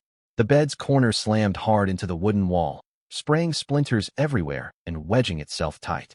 It missed the goblin entirely, and worse, it blocked Bai Nian's path to provide backup. This was Lin Qing's first time wielding the bed as a weapon. He'd misjudged its size. Shit. This SSS rank bed was great for sleeping, but a nightmare to maneuver in combat. The goblin cackled maliciously, scurrying under the trapped bed and stabbing its stone blade straight for Shenzi's calf. At the critical instant, Lin Qing grabbed the back of her collar and yanked her backward hard. Rip! The stone blade grazed her lower leg, slicing a thin line of blood. Shenzi let out a muffled gasp of pain, her eyes watering instantly, but she clamped her lips shut to stay silent. Lin Qing pulled her behind him in one fluid motion, sweeping his short dagger horizontally to block the goblin's pouncing attack. Clang! Blade clashed against blade, sending a numbing shock up Lin Qing's wrist. The monster's strength was nothing exceptional, yet its fighting style was filthy, targeting only the lower body. Such cheap tactics? Lin Qing's expression darkened, pouring his mental power into recalling the bed. Recall.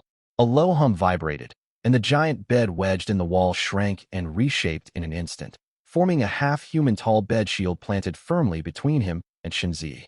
Almost simultaneously, a second goblin burst out of the gray mist.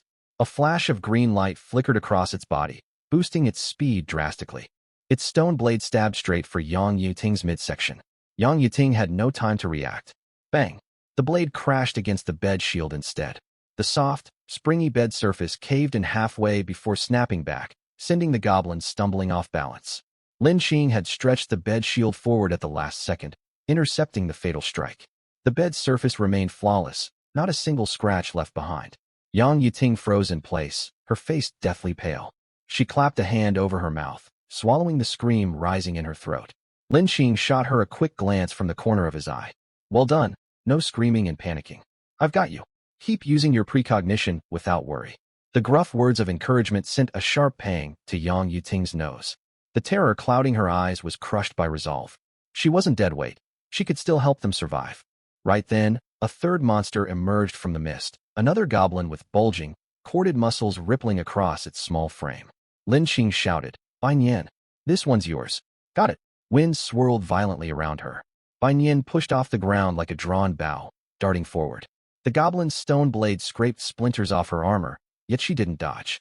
She drove her dagger hard into the muscular goblin's shoulder. Squelch! Dark green blood gushed out. Instead of retreating, the goblin cackled and rolled low along the ground, reaching for Bai Nian's ankle to drag her down. They're trying to pull people off balance. Lin Qing instantly saw through the creature's underhanded strategy and roared a warning. Aim for joints. Cripple their limbs. Bai Nian's eyes turned sharp. She twisted her dagger mid-swing, slicing viciously at the goblin's wrist. Back at the dorm doorway, the short-haired girl gripped her wooden club white-knuckled, standing guard by the crack in the door, trembling like a leaf in the wind. Inside the room, Anmushi heard the dull clangs of blades clashing and the monster's shrill screeches drifting in. Her hands shook, nearly dissipating the crafting light glowing in her palms. beside her, and Mumu feared her sister would rush out recklessly. She clung tightly to the hem of Enmushi's clothes and whispered softly, "Sis."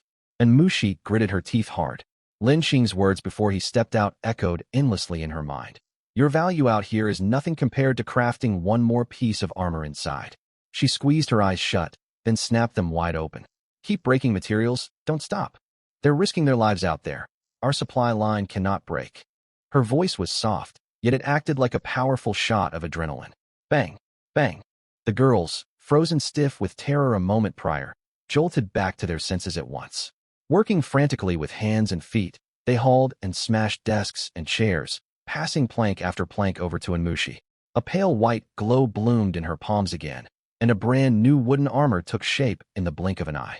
Without Lin Qing to hold the line, these young women had stood firm on their own. Just then, shut the door. Lin Yaowei let out a shrill, broken scream and threw herself wildly at the wooden dorm door. Close it fast. The monsters are coming in. The short-haired girl's face paled instantly. She shoved Lin Yaowei aside hard and clamped both hands tight on the doorknob. Have you lost your mind? Lin Qing and the others are still out there. They're marching straight to their deaths. Lin Yaowei's features twisted with hysteria, her voice sharp and piercing. Why should we die alongside them? Shut the door now. Before her words faded, slap. The girl with the ponytail swung her arm wide and landed a crisp, resounding slap square across Lin Yaowei's cheek. Touch that door again and see what happens. Lin Yaowei clutched her swollen cheek and crumpled to the floor, hot tears spilling uncontrollably. You're all picking on me. Be quiet. A soft, milky voice rang out from the back of the room. Su Mingming strode forward. Her face, which usually flushed easily with shyness, was cold as ice right now. Lin Qing is still outside. If anyone dares lock the door without his order, I'll break her legs right this instant. Once he comes back, I'll throw her out to feed the monsters. Su Mingming stared blankly at Lin Yaowei. Seeing the girl freeze without moving, she turned and swept her gaze over every woman in the dorm. The situation outside has shifted. 3 more of you step forward and stand by. Be ready to rush out and back them up at any moment. Dead silence fell over the dormitory. 2 seconds later, several girls silently grabbed broken table legs and baseball bats, standing shoulder to shoulder beside the wooden door.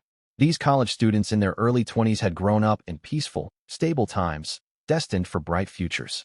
Now they had been dragged brutally into a cruel survival world, forced to face life or death threats closing in every second. Every single one of them was terrified, trembling from head to toe. Yet not a single person stepped back. Lin Yaowei huddled in the corner, watching the scene as her complexion turned ashen bit by bit. She no longer had the courage to stir up trouble. That icy look in Su Mingming's eyes earlier had not been an empty threat. She had no doubt that if she acted out even slightly again, Su Mingming would cripple her without hesitation. The internal crisis within the dorm faded for the time being. But out in the hallway beyond the door, the danger was only escalating. A 4th goblin roared and charged out of the gray mist. A gust of wind howled through the corridor. This goblin had a clear target. It raised its wooden club and swung straight for Lin Qing's face. Lin Qing. Su Cici did not hesitate for a split second, throwing her body forward to intercept the blow. Right then, Lin Qing's bed shield was pinning 2 goblins flat against the wall. He could not pull it away. If he let go, Shenzi and Yang Yiting behind him would be left defenseless to take the monster's attacks. He had to finish off these 2 quickly to retrieve the bed shield. He raised his short blade to stab one of the beasts, only to catch sight of Su Cici's reckless movement out of the corner of his eye. He roared sharply, "Hold it back.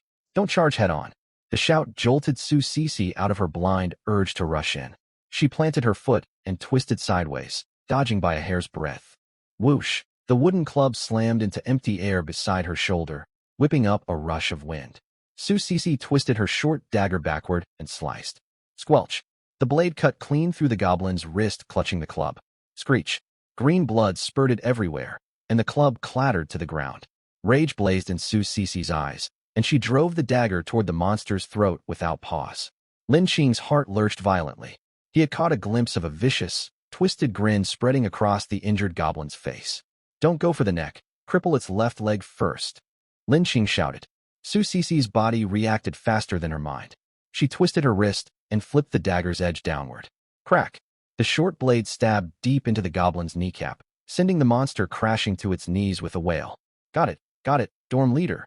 Sweat beaded on Su Cici's forehead, yet she refused to back down verbally. Lin Qing had no time to banter back. He channeled all his strength into his right hand and drove the short blade straight down through the skull of the goblin trapped under the bed shield. Squelch! But before he could yank the blade free, disaster struck out of nowhere. Hiss! The second pinned goblin, its whole body trapped immobile with only its head exposed, stretched its neck like a venomous snake an extra half-meter. It bared jagged fangs and lunged for Lin Qing's wrist. Shit!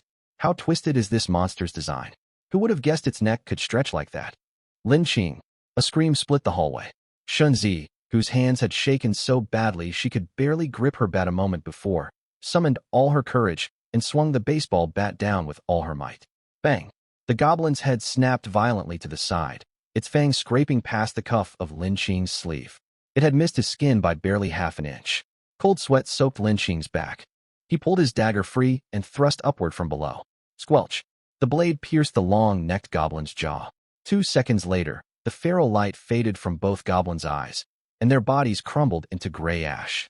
2 warm streams of energy flowed into Lin Qing's body out of thin air. His muscles tingled faintly. His strength had risen a notch. Could killing monsters raise one's life rank? Great! This godforsaken world had finally handed him a path to grow stronger. I didn't hold anyone back, did I? Shunzi leaned against the doorframe, her voice trembling like leaves in the wind. Lin Qing turned to her. That bat swing was awesome. Instantly, Shunzi's ears and pale neck flushed bright red. Of all times for him to hand out compliments. Yet those simple words chased away most of the overwhelming terror swirling inside her. Ziyi Yang Yuting. Lin Qing dropped his smile, his gaze sharp and deadly. Fall back to the doorway. Call me immediately if anything comes at you. At the casual way he said, Zi, Shunzi's eyelashes fluttered wildly. Blushing, she grabbed Yang Yuting and stepped back. Lin Qing swept his gaze over the battlefield. Bai Nian was locked in a brutal fight with the muscular goblin. Unleashing her full talent, she drove her short blade into the monster's knee joint. Crack! The wound was shallow. Thick skin and tough flesh shielded the beast, and the sight of its own blood only sent it into a greater frenzy, pinning Bai Nian in place. On the other side, Su Sisi struck with ruthless precision, targeting tendons in hands and feet every time. This girl who avoided reckless charges was far more terrifying than any brute once she got serious. The girls watching from inside the door stared in stunned silence. Shunzi's life-saving bat blow a moment ago drove home a truth for them. Even soft, delicate young women could smash a monster's skull when pushed to the brink. Su Mingming covered her mouth, staring at the green blood splattered across Lin Qing's body, staring at that reassuring back standing firm on the front line. Her heart twisted with emotion. In that moment, she made up her mind. She had to grow stronger. She absolutely had to. Just then, Yang Yating standing by the door suddenly snapped her eyes open, her hoarse warning echoing for everyone to hear. Class monitor, watch your back. Gray mist swirled. A goblin crept soundlessly like a ghost up behind Bai Nian. It gripped a jagged stone axe in one hand, a bone whistle hanging from its chest. The axe blade rose high, poised to cleave into the nape of Bai Nian's neck. Bai Nian was fully tangled with the muscular goblin and could not break free. Bai Nian! Shrieks erupted from inside the dorm. At the critical instant, Lin Qing poured all his willpower into his talent. The large bed instantly morphed into a round shield, materializing out of nowhere against Bai Nian's back. Clang! The stone axe crashed hard into the bed surface and was sent flying from the recoil. Cold sweat drenched Bai Nian's spine. 1 second later, the goblin's axe would have split her skull open, no repair possible. Lin Qing barely glanced at the struggle. With a thought, he bent the bed shield into a circular cage, trapping the axe-wielding goblin inside and sealing both ends shut. But before Lin Qing could relax, a new killing intent flared from the opposite side of the gray mist. A goblin coiled low to the ground and leaped, sailing along the ceiling to flip straight over Su Sisi's head. Its target was neither Bai Nian nor Lin Qing. It was Yang Yuting, the one with disaster provision. The axe goblin's sneak attack had only been a decoy. Yang Yuting. Lin Qing launched himself forward like a cheetah. Yang Yuting went ice cold, helpless to watch the stone blade stab toward her abdomen. Bang!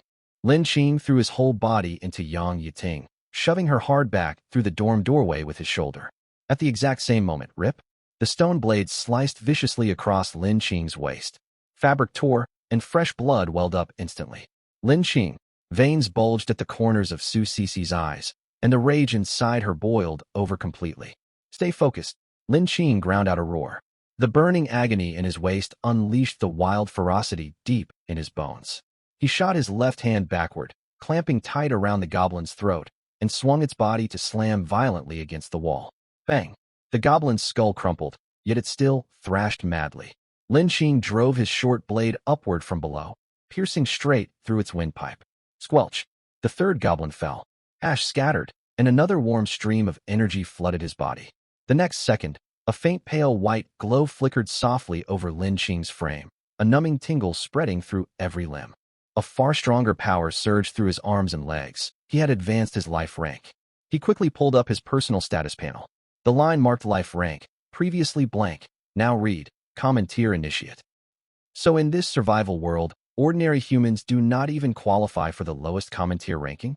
Over on the other side, Bai Nian spotted an opening in the monster's guard. She kicked hard to snap the muscular goblin's knee. Then she drove her short dagger mercilessly into its eye socket. Squelch! The beast dissolved into ash, a wisp of energy flowing into Bai Nian, and her eyes lit up brilliantly. Su Sisi had drawn the weakest goblin with no special abilities. Driven by unrelenting ferocity, she crippled the monster limb by limb. She planted one foot on the goblin's broken back and stabbed her dagger deep into its nape. You thought you could get past me to hurt him? Su Sisi's voice dropped to an icy growl. Die! The goblin turned to ash. Lin Qing clutched his bleeding waist, wincing from the sharp pain, yet he could not resist teasing her. Nice one, buddy. You're pretty protective of me. Su Sisi froze mid-draw of her dagger. She whirled around sharply. Shut up. Who's your buddy? Lin Qing. That line carried far more hidden meaning than he'd expected, but there was no time to dwell on it. The last goblin trapped inside the bed shield cage panicked as it watched all its kin perish. It stretched its jaws wide and lunged to bite down on the bone whistle hanging at its chest. The bone whistle. Yang Yiting's face drained of all color. It's going to summon reinforcements. Lin Qing's scalp prickled with dread. If that whistle blew, there was no telling if a squad or an entire battalion of monsters would pour in. Quiet down for good. Lin Qing flooded the cage with his willpower, activating his SSS rank talent, physical silence. The edges of the bed shield expanded inward instantly, cinching tight to clamp the goblin's mouth shut. The goblin was wrapped tight all over by the bed, with only its eyes and forehead exposed. Bai Nian, Su Sisi. The two girls caught his signal and surged forward as one. Blades flashed crossing paths. Squelch! Two short daggers stabbed through the goblin's temples from left and right. The final monster fell dead. The thick gray mist gradually thinned out, leaving only ragged gasps echoing down the hallway. Shunzi leaned against the doorframe. Her baseball bat clattered to the floor, her wrist shaking too badly to even clench a fist. Yang Yiting supported herself against the wall, her skin as paper. Bai Nian hurried over to Lin Qing's side, staring at the blood soaking his waist, her lips pressed thin. Is the wound deep? Lin Qing glanced down briefly. Just a surface cut. Not fatal. Su Sisi charged straight over and ripped his torn shirt open without hesitation. Staring at the 8-centimeter gash, her heart twisted with distress, and a surge of anger flared hot in her chest. You call this a surface wound? Shreds. Lin Qing sucked in a sharp breath. Easy there, young lady. It's really not that deep. The girls inside the dorm finally dared peek their heads out. All 5 of them had survived. The girls who'd teased him earlier for his odd talent now looked at Lin Qing with completely new eyes. This man had truly stood between them and death. Su Mingming trotted out and stopped before Lin Qing. She stared at the bloody gash, her small hands hovering halfway between reaching out and pulling back, tears welling up in her eyes. Does it hurt? Lin Qing had planned to crack another joke, but the heartbroken look in her eyes made him swallow the words back down. It's bearable. He forced a faint smile. Not half as agonizing as advanced math homework. Su Mingming. Su Sisi let out a cold huff. If you struggled with math, your old days must have been miserable. Lin Qing, wow. Her words cut sharper than any goblin's blade. Bai Nian wiped blood off her cheeks and shot a wary glance down the right hallway. The white spawn glow is gone. The battle's over. Grab the loot first. We can't stay out here long. Everyone snapped back to focus.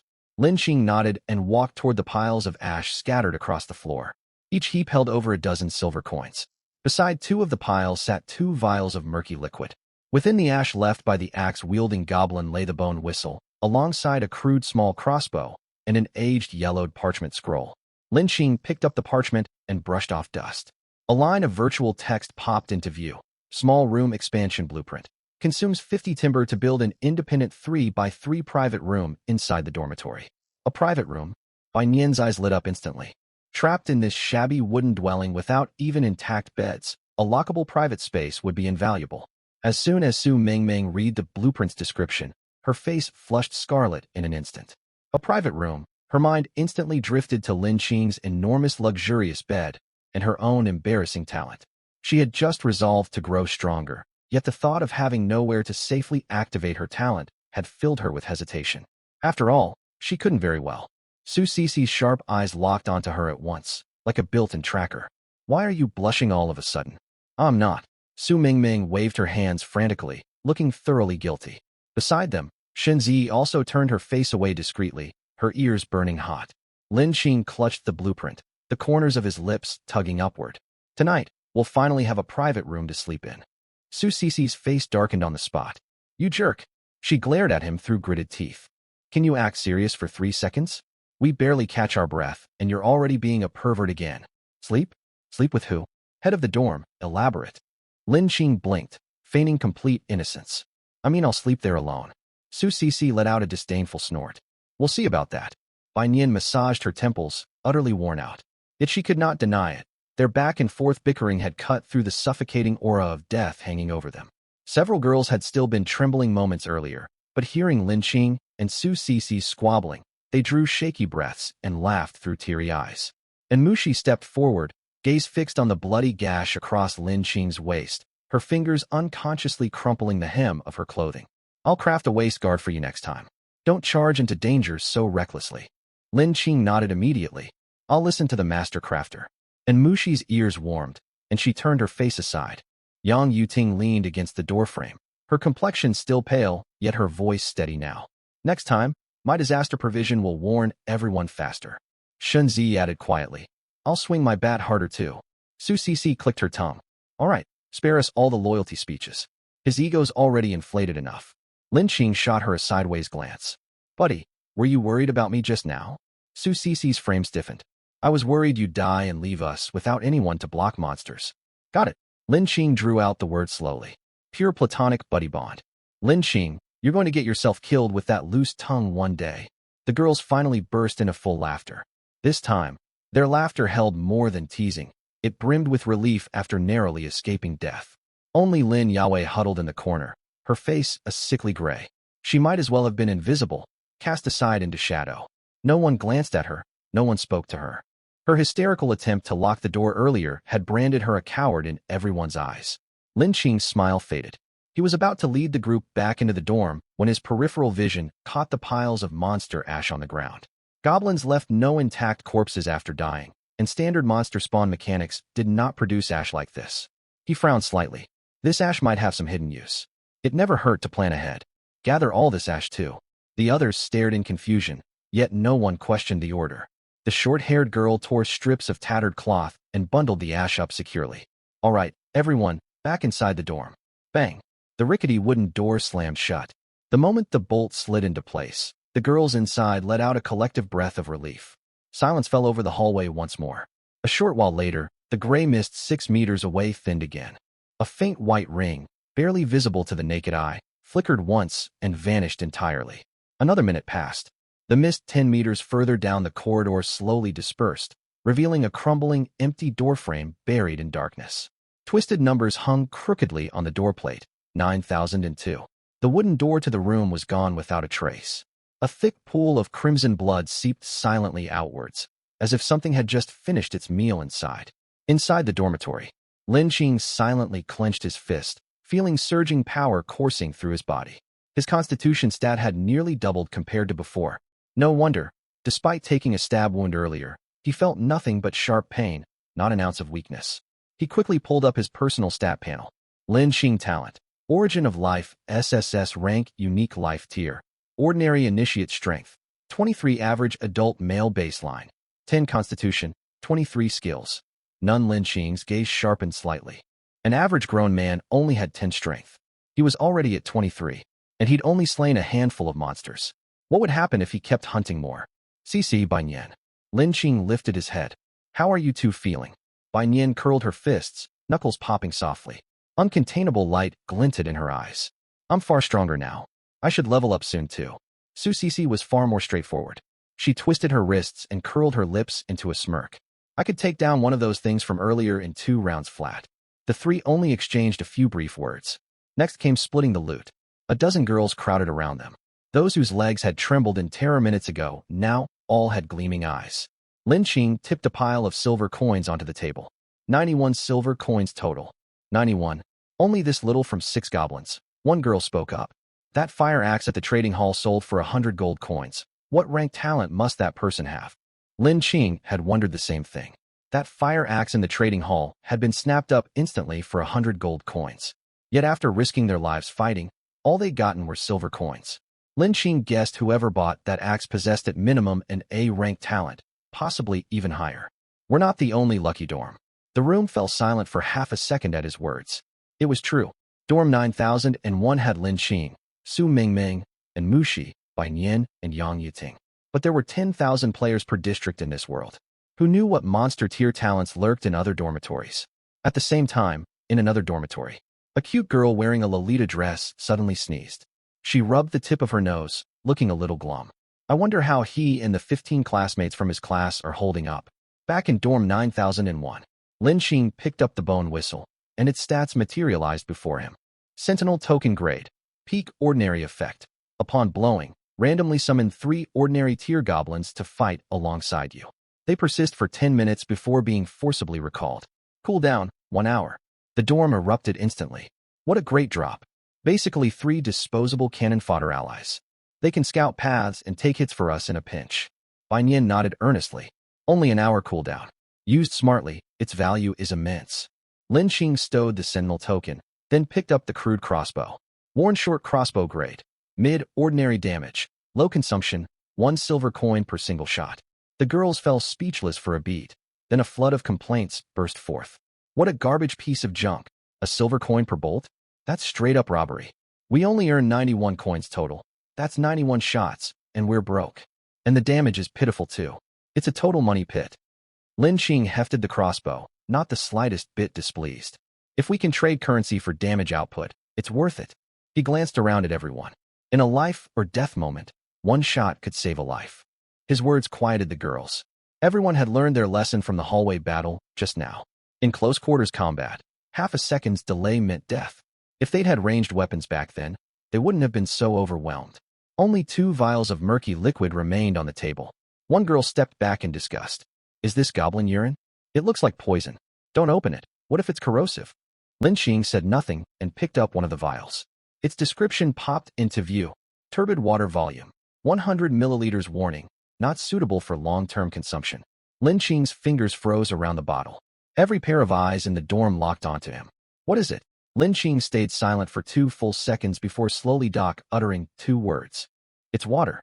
The entire room went dead quiet. Water? This sludge that looked squeezed out of mud was actually drinking water? Lin Qing stared at the murky yellow liquid, his expression utterly indescribable. The system appraisal labeled it water, but who in their right mind would drink this stuff? A short-haired girl leaned in for a closer look, her face wrinkling in revulsion. If I drink this, am I going to drop dead on the spot?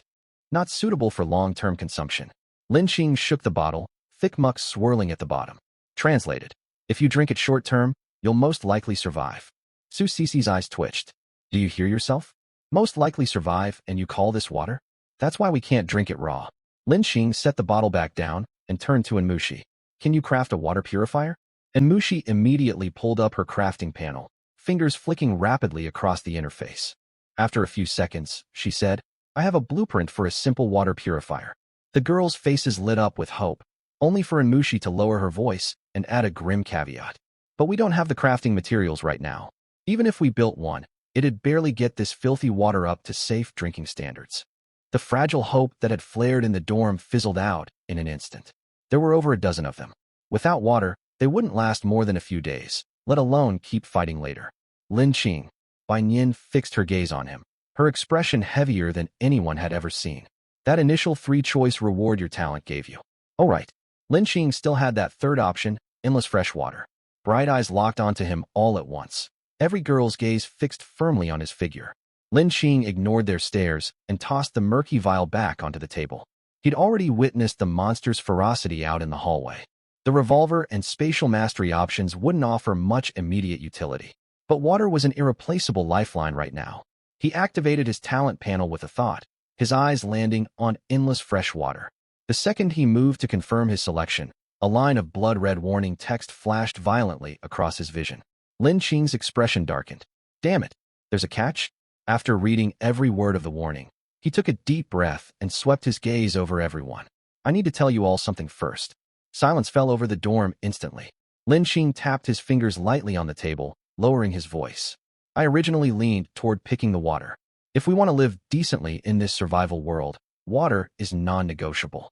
Several girls relaxed slightly, only for Lin Qing to pivot sharply. But there's a cost to choosing the water. The air grew taut with tension. Bai Nian's brows furrowed. What's the cost? The talent warning spelled it out. Lin Qing spoke slowly, enunciating each word clearly. If I pick endless fresh water, all future 3-choice rewards will offer fewer weapons and active combat abilities, leaning far more heavily towards support buffs and utilities. The room plunged into complete stillness after he finished speaking. Fewer weapons, fewer active combat skills. Everyone understood exactly what that meant in a world where monsters could break through the doors at any minute. This wasn't just choosing a source of water. It meant permanently sacrificing a portion of Lin Qing's future combat potential. Su Mingming's face paled instantly. We can't pick it. Shen Zi clutched her hands tight, her voice trembling. It's far too unfair to you. Bai Nian said nothing, fully grasping the weight of this decision. Lin Qing was Dorm 9001's core backbone. If his talent was forced down a support path, every subsequent battle would carry exponentially higher risk. We can't choose the water. A shrill voice suddenly cut through the silence. Lin Yao burst forward from the corner in a rush. Terror from the goblin break-in still lingered fresh in her mind. But the thought of Lin Qing giving up weapons and spatial powers just to pick water snapped her frayed nerves completely, sending her into a frenzy. You're the guy here. You should pick the gun. Pick spatial mastery. She pointed a trembling finger at him. You're supposed to protect all of us. What good will water do? When monsters storm in later, are we supposed to charge out with wooden sticks to die? Su Cici's expression turned icy. Shut your mouth. Lin Yao acted as if she hadn't heard, grabbing the vial of turbid water off the table instead. What's so unbearable about bad water? We can just drink this. It won't kill us instantly. She tilted her head back and chugged it down. Glug, half the bottle vanished in one go. The next second, ugh. Lin Yao's face bloated into a dark liverish red. She doubled over, clutching her stomach. A putrid stench surging up her throat. Tears and snot streamed down her face as she collapsed to the floor, retching violently. Moments earlier she'd been screaming louder than anyone. Now her stomach betrayed her completely. The girls stared at her with undisguised disdain, as if watching a complete fool. Two of them stepped forward at once, dragging her to the corner by the door, one on each side. Don't puke all over the floor. We just clean this place up. Don't gross us out. Lin Yao continued heaving as they hauled her away, too nauseous to even argue back. And Mushi's cheeks flushed bright with anger as she stepped squarely in front of Lin Qing. Lin Qing, don't pay her any mind. The talent is yours. You get to make the call. Bai Nian nodded, her voice soft yet steady. You're our dorm leader. We trust you. Don't carry any burden, no matter what you pick. Su Mingming's eyes glistened with tears. Right? We can't let you ruin your future for our sakes. Shen Ziyi whispered firmly. We can find other solutions. The rest of the girls chimed in one after another. Don't let her guilt trip you. We're not useless. We can't rely entirely on your sacrifices. Pick whatever makes you stronger. That's how we'll all be safer. Listening to their words, Lin Qing sighed quietly to himself. He felt a flicker of warmth. But there was something he hadn't finished telling them yet. There was a second line hidden beneath that blood-red warning text. This choice is a vow to shelter and dedicate yourself to your team. Whenever a teammate slays a monster, you automatically gain $20 of its life energy. Lin Qing's heart skipped a beat the moment he read that line. 20% life energy from every single teammate's kill? What did that mean exactly? It meant if he chose the water source, every time the girls in the dorm cut down monsters, he'd gain experience effortlessly without lifting a finger. They'd tank and fight on the front lines, while he leveled up rapidly in the back. The talent only restricted weapon and active combat options in future rewards. It didn't remove them entirely. And the personal stat panel had a skill slot, which guaranteed skill books and other combat gear would exist somewhere. He'd never lack fighting power. Lin Qing barely managed to hold back a grin. Calm down. He had to maintain his steady, reliable dorm leader persona. He lifted his head, his expression solemn as if marching to the execution block. No need to try to persuade me. The girls blinked in surprise. Lin Qing drew a deep breath, his voice firm and resolute. The monsters we face next will only grow stronger. Without clean water, stamina, wounds, and overall combat readiness will all collapse entirely. I'm choosing the water, for all of us. As the words left his mouth, Lin Qing confirmed the selection without hesitation. A flash of silver light bloomed on the back of his hand the very next instant. A silver ring the size of a wristwatch adhered to his skin, glowing with swirling luminescence within its band. After a few seconds, the radiance faded, and a flood of information flooded Lin Qing's mind. Endless fresh water source, permanent miniature water spout, $3 \text, cm, diameter. Inexhaustible, safe for direct consumption. Repositionable at will. Cannot be traded outside the dorm instance. Lin Qing raised an eyebrow. It wasn't a well? This thing looked more like a spatial ability. He focused his thoughts, and a silver halo lit up the back of his hand. A tiny spatial rift silently materialized mid-air before him. Instead of releasing water right away, he dismissed the rift with a flicker of silver light and shifted it beside the table before reopening it. Holy hell! He could reposition the spout anywhere he wanted. Mushi, craft a cup for me. Lin Qing turned to her, and Mushi snapped back to reality, quickly shaping a rough wooden bowl from leftover lumber. Lin Qing positioned the miniature spout directly above the bowl. Splashing sounds echoed as clear, pristine water streamed down. No murkiness at all. It was so pure it brought tears to their eyes. The wooden bowl filled quickly. Not a single person in the dorm spoke. All eyes fixed rigidly on the bowl of water. In this run-down dormitory, this wasn't merely water, it was survival itself. Bai Nian's heart twisted sharply, and Mushi's eyes reddened, her fingers squeezing the hem of her clothes tight. Su Mingming clamped a hand over her mouth, tears welling in her eyes. Shenzi bowed her head, her shoulders trembling faintly. None of them knew about the $20 experience split passive. All they saw was Lin Qing voluntarily sacrificing the combat potential of his SSS rank talent for the sake of the group. Su Cece turned her head away, gritted her teeth, and muttered in a low voice, "Idiot." Lin Qing's mouth twitched. "Hey, who are you calling an idiot?" Bai Nian quickly composed her emotions. She picked up the wooden bowl, but didn't drink first, instead staring gravely at Lin Qing. "Lin Qing, we're all endlessly grateful to you, but the crisis isn't over yet. We've exhausted our major trump cards. When we first got back to the dorm, I checked the regional chat channel. I noticed every dorm faced monsters of differing threat levels. Some dorms only had one monster break-in, but we got 6 at once, plus one with special abilities and that bone-summoning whistle. The temperature in the room seemed to plummet. Bai Nian spoke through gritted teeth. I suspect monster strength scales with both the number of awakened talents and their tiers within each dorm. A chill ran down every girl's spine at that statement. What did dorm 9001 have? Lin Qing with his SSS rank talent, Bai Nian with a rank, Yang Yuting's disaster premonition, and Mushi's crafting specialization, and Su Mingming's absurdly overpowered talent. If that theory held true, the next wave of monsters would be far deadlier. Bai Nian's gaze fell to the unstaunched bloodstain on Lin Qing's waist, her voice growing heavier. That means even with beds as makeshift shields, the short crossbow, the sentinel token, and our new water supply, we're still not truly safe. The next horde could overwhelm us completely. The fragile hope ignited by the fresh water was crushed beneath the shadow of death once more. No one dared argue. They'd witnessed firsthand how cunning the monsters were in their earlier fight. They ambushed from shadows, circled around to attack rear flanks, summoned reinforcements with whistles, and even used decoys to trick Yang Yiting. If an even stronger wave attacked next, none could guarantee survival. Just then, and Mushi suddenly slammed her palm down hard on the table. What's there to be scared of? Everyone jumped at her outburst, and Mushi's eyes blazed with excitement, words pouring out like a machine gun. If we've used up our aces, we just earned brand new ones. The whole room fell silent for a beat. Lin Qing's heart skipped a nervous beat. What had this little girl figured out? And Mushi pointed sharply at Lin Qing, then spun to gesture at Su Mingming huddled in the corner. Did all of you forget? Once Lin Qing's talent completes the cutscene for recruit a new player, he instantly earns another 3-choice reward. And Mengming's talent grants rewards too.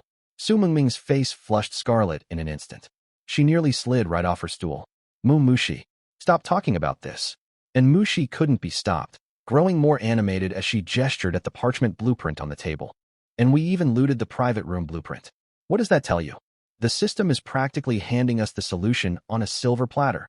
She waved her small hand decisively, her tone unshakable. Right now? Immediately. Build the private room. You two go inside. Grind for another reward selection. Her voice faded, leaving the dorm drowned out only by the steady drip of water. 1 second, 2 seconds, 3 seconds. The next instant, over a dozen pairs of eyes swiveled uniformly towards Su Mingming, blazing with shock, eager anticipation, and a hint of unspoken gossipy curiosity. Su Mingming froze stiff in the corner, clutching her shirt hem so tight she wanted to bury her face in her collar entirely. Su Mingming. Lin Qing also fell silent. He glanced at the overjoyed Mushi, then at Su Mingming burning bright red with embarrassment, before finally looking down at the private room blueprint. Lin Qing. Holy hell. What an airtight, unbreakable logic loop she'd come up with. And Mushi's words acted like a key, unlocking a Pandora's box of ideas they'd all overlooked. Grind for another reward selection? Of course. Lin Qing's talent 7-day cooldown only applied to repeating the same recruitment cutscene target. But Su Mingming's talent specialized in producing new recruits. With 2 SSS-ranked talents working in tandem, it was simply perfect. One girl couldn't hold back a snort of laughter. That single chuckle lit the fuse for the rest of the room. Whoa, right. I was so terrified by the goblins I blanked out on this plan entirely. Mushi, you're a genius. The blueprint even dropped for us. The system's practically begging us to do this. Hurry up. I can't wait to see what new 3-choice options we get. Minutes earlier, the girls had been weighed down by dread over their exhausted trump cards. Now they buzzed with energy, eyes sparkling brightly. Su Mingming's mind hummed like a hive of 10,000 bees. Help me. Why was everyone staring at her? She'd worked through the logic herself, but there was a world of difference between realizing it privately and being teased about it in front of the entire dorm. She instinctively lifted her head, casting a pleading glance toward Lin Qing, only to lock eyes with this equally dumbfounded expression. Lin Qing had never imagined the girls could piece together such a wild plan so quickly. He'd just sacrificed his talent's long-term combat growth to secure the group's survival and win everyone's trust, crafting the image of an upright, self-sacrificing leader. It took only a second for the solemn atmosphere to fall apart completely. The mood plummeted straight from a solemn post-apocalyptic epic to a raunchy late-night comedy. Watching Su Mingming's miserable, teary-eyed look, Lin Qing was about to speak and steer the conversation back on track. You people. Su Cece shot abruptly to her feet. The laughter echoing through the dormitory died instantly. Her chest heaved with ragged breaths. She stared at the girls who'd been jeering, then flicked her gaze between Lin Qing and Su Mingming. Emotions surged uncontrollably in her eyes. It wasn't mere anger. It was panic, a suffocating tightness in her chest, as if something had slammed into her heart. She wanted to rush forward, shove Su Mingming out of the way, and yank Lin Qing behind her back. But what right did she have? What was she to Lin Qing anyway? A bro? The word had barely crossed her mind when Su Cece froze stiff. Ridiculous. She'd trapped herself with that label. Cece. Bai Nian had been keeping an eye on her this whole time. She stepped forward at once and grabbed her arm firmly. Calm down. Su Cece snapped back to reality, her voice heavy and strained. How am I supposed to calm down? Instead of arguing with her, Bai Nian lowered her tone. Come with me. With that, she led Su Cece to the far end of the dormitory, their backs turned to the rest of the group. Bai Nian let go of her arm and fixed her with a direct stare. Cece, you're in love with Lin Qing. Su Cece's pupils jolted violently. What nonsense are you spouting? We can all see it, Bai Nian said quietly yet firmly, each word hitting harder than the last. And deep down, you know it too. Su Cece parted her lips, ready to deny it, yet the words clogged her throat, not a single syllable escaping. Bai Nian wouldn't let her evade the truth. But you're going about this all wrong. Besides, this isn't the world it used to be. There's only one rule left here. Survive. Su Cece's fingers clenched tight until her knuckles blanched white. Bai Nian glanced over at Su Mingming in the distance, her voice dropping to a near whisper. Su Mingming is only the first. Su Cece's face drained of all color in an instant. Bai Nian went on. Lin Qing's talent can be activated once every 7 days. If he chooses to, there will be more new bindings down the line. We have over a dozen girls in this dorm. Cece, do you truly believe he'll end up with only one woman beside him? Su Cece's breathing grew erratic. She wanted to say it was impossible, to claim Lin Qing wasn't that kind of man. But the words died on her tongue. This was no longer peaceful civilized society. Goblins had nearly torn them all to shreds moments ago. Lin Qing had traded his own future just to secure fresh water for everyone. The next wave of monsters would only grow deadlier. If a simple binding ritual could unlock a trump card, a fighting chance to stay alive. Who had the right to say no? She certainly didn't. Seeing her red-rimmed eyes, Bai Nian's tone softened a little. I get why you're resentful, but if you fly off the handle right now, you'll only put Lin Qing in an impossible spot. Su Sisi bit her lip hard, her eyes glistening with suppressed emotion. Bai Nian stepped half a pace closer. Don't torture yourself over old social norms. Those rules don't bind us here. You could be his too. If the situation calls for it, even I might. She trailed off mid-sentence, but the implication crashed over Su Sisi like a heavy blow. She jerked her head up to stare at Bai Nian. You. Bai Nian's expression remained calm and unruffled. I'm only laying out reality. The choice is yours to make. With that, she turned and walked away, leaving Su Sisi standing alone, her shoulders taut with tension. She burned to scream, to charge over and drag Lin Qing to her side. Yet her feet refused to move. For the first time, she realized stubborn pride couldn't protect anyone, nor hold anyone close. Meanwhile, Lin Qing had walked over to stand before Su Mingming.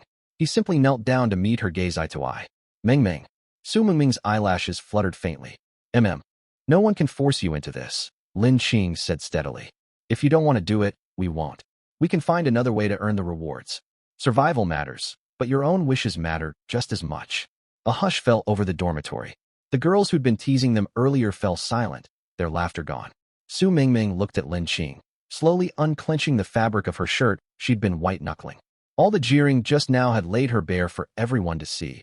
Overwhelmed with shame and panic, nowhere to hide.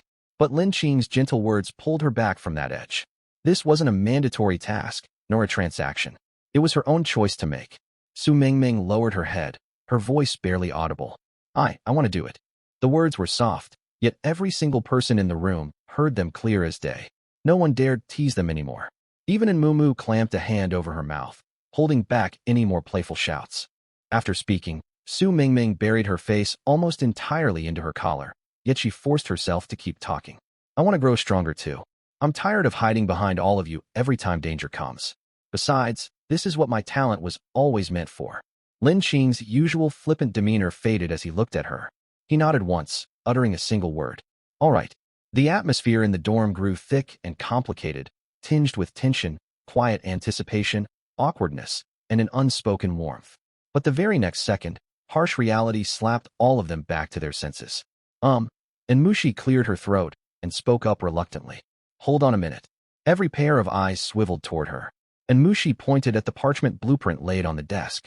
The blueprint for a private room requires 50 units of timber. She gestured to the splintered desks and chairs scattered around them. I tallied them earlier. If we tear apart every single piece of furniture in this dorm, we'll only get around 30 units. We're 20 short. Silence crashed over the room. The charged, hopeful mood had been completely doused by her statement. 20 units missing? What are we supposed to do? We can't head outside to cut down trees right now. We don't even know what's lurking beyond the dorm building. Worry clouded every girl's face. Having the blueprint meant nothing without the materials to build the room. No timber meant their plan was dead in the water. Lin Qing glanced at Bai Nian, who'd just returned. Take charge here for a moment. I'm going to check on Sisi. Without waiting for her reply, he hurried over to Su Sisi's corner. Bai Nian stepped up to the desk and picked up the conversation. We don't have to venture outside the dorm building to find timber. The goblin breach just ended, but other dorm rooms on this floor definitely didn't make it through the attack.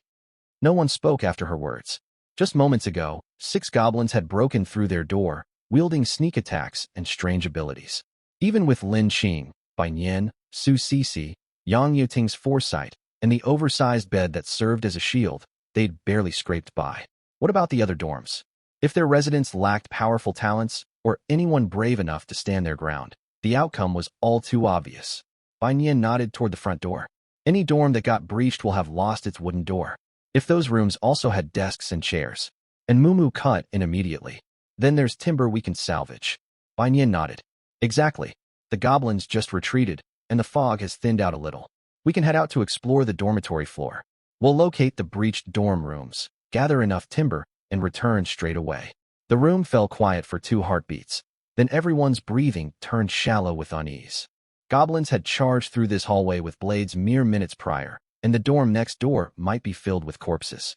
Something might still linger hidden in the shadows. but this task meant unlocking a vital three-way bonus reward, and their survival during the next monster wave hung in the balance. I'll go. Yang Yuting stepped forward. I can activate my disaster premonition talent. Just then, Lin Qing led Su Cece back from the corner, hand in hand. Her eyes were still slightly red, but she'd reined in her turbulent emotions. She picked up her short dagger, her voice cold and sharp. We can head out. Anyone who wanders off alone gets their legs broken. Lin Qing shot her a glance. Su Cece glared right back at him. What are you staring at? Dorm leader, lead the way. Lin Qing's mouth twitched faintly. Some things never changed. She was still the same unyielding bro. Back inside Dorm 9001, a thin silver miniature portal hovered silently in front of Lin Qing. With a gentle gurgle, clear fresh water streamed down into a wooden bowl. The first girl's hands trembled as she took the bowl. After drinking, she carefully passed it to the next person in line. And Mumu grabbed the bowl, drained it in one gulp, smacked her lips, and muttered softly. It feels so good to have clean water. This is what living like a human is supposed to feel like.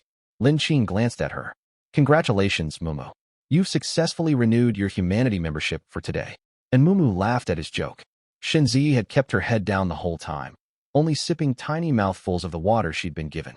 Lin Qing dismissed the portal, the silver glow fading away on his wrist, and walked over to her. What's wrong? Shenzi lifted her head, her eyelashes flickering rapidly. Nothing. She hesitated, her gaze drifting to the blood-soaked tear in the fabric at Lin Qing's waist, her voice soft with worry. Are you really going back out there? Your injury. Lin Qing glanced down at the wound, twisting his body casually like it was nothing. I'd almost forgotten about it. Raising my life rank boosted my natural healing. This is trivial. A short distance away, Su Cece stared at the ground. The dagger she'd been twirling between her fingers froze mid-spin at his words. She'd been the one pushing him to lead the expedition, yet this idiot was already wounded. She wanted to berate herself for being so reckless, but she swallowed the words back down. Bai Nian frowned, ready to urge Lin Qing to stay behind and rest. But Lin Qing grabbed the bone whistle off the desk first. I have to go. He twirled the whistle between his fingers. We have the protective bed and the summoned goblin sentinel. The group will be safest if you all stick close to me. Bai Nian stared at him for 2 full seconds. Then you stay in the center of our formation. She wasted no more words, slinging her short dagger into her grip. Let's move. Hold on a second. Lin Qing's gaze shifted, locking onto the corner of the room where Lin Yaowei huddled. She'd just vomited up murky stale water, her face ashen gray, matted hair plastered to her forehead like a stray abandoned dog. Lin Qing raised a hand and ruffled Su Cece's hair playfully. Cece, bring her along. Su Cece swatted his hand away, raising an eyebrow. Why drag her? She'll only slow us down. Dorm 9001 doesn't carry dead weight, Lin Qing said quietly, yet the entire room fell silent instantly. Lin Yaowei's head shot up, her eyes blazing with terror and resentment. Lin Qing, what gives you the right to order me around? Make your choice. Lin Qing flicked a finger, lighting up the giant dorm screen. Either come with us to scout the halls and haul timber, or get expelled. I'm not going. We'll all die out there. Lin Yaowei shrieked. Lin Qing didn't even lift his eyelids, his finger hovering over the expel button next to Lin Yaowei's name on the member management panel. Looks like you've chosen death. No, don't kick me out. I'll go. I'll do whatever you want. Lin Yaowei scrambled clumsily to her feet, tears and snot streaking down her face. Su Cece strode over, grabbed her by the back of her collar, and hauled her forward like a helpless chick. Face reality sooner rather than later. Do you really want to end up outside alone? Lin Yaowei hung her head, venomous hatred swirling thickly in her eyes. Lin Qing saw every bit of it, and a faint, cold smile tugged at his lips. Some people stood staring at their own open coffins and still insisted on digging their own graves. The wooden dorm door creaked open. The gray fog filling the hallway had thinned slightly, and sickly green goblin slime glistened faintly across the floorboards. Lin Qing lifted the bone whistle to his lips and blew. Whoa! The low, resonant note cut straight through the mist. A short, sickly green goblin materialized out of thin air. Its skin shriveled and wrinkled, a crude wooden club clutched in its hands, a faint stench of rot clinging to its frame. The girls recoiled instinctively, startled by its sudden appearance. Let's move, Lin Qing said softly. The goblin sentinel spun around at once and marched into the dark depths of the corridor. The group had only walked a few meters when the doorframe of Dorm 9002 came into view. Its wooden door was completely gone.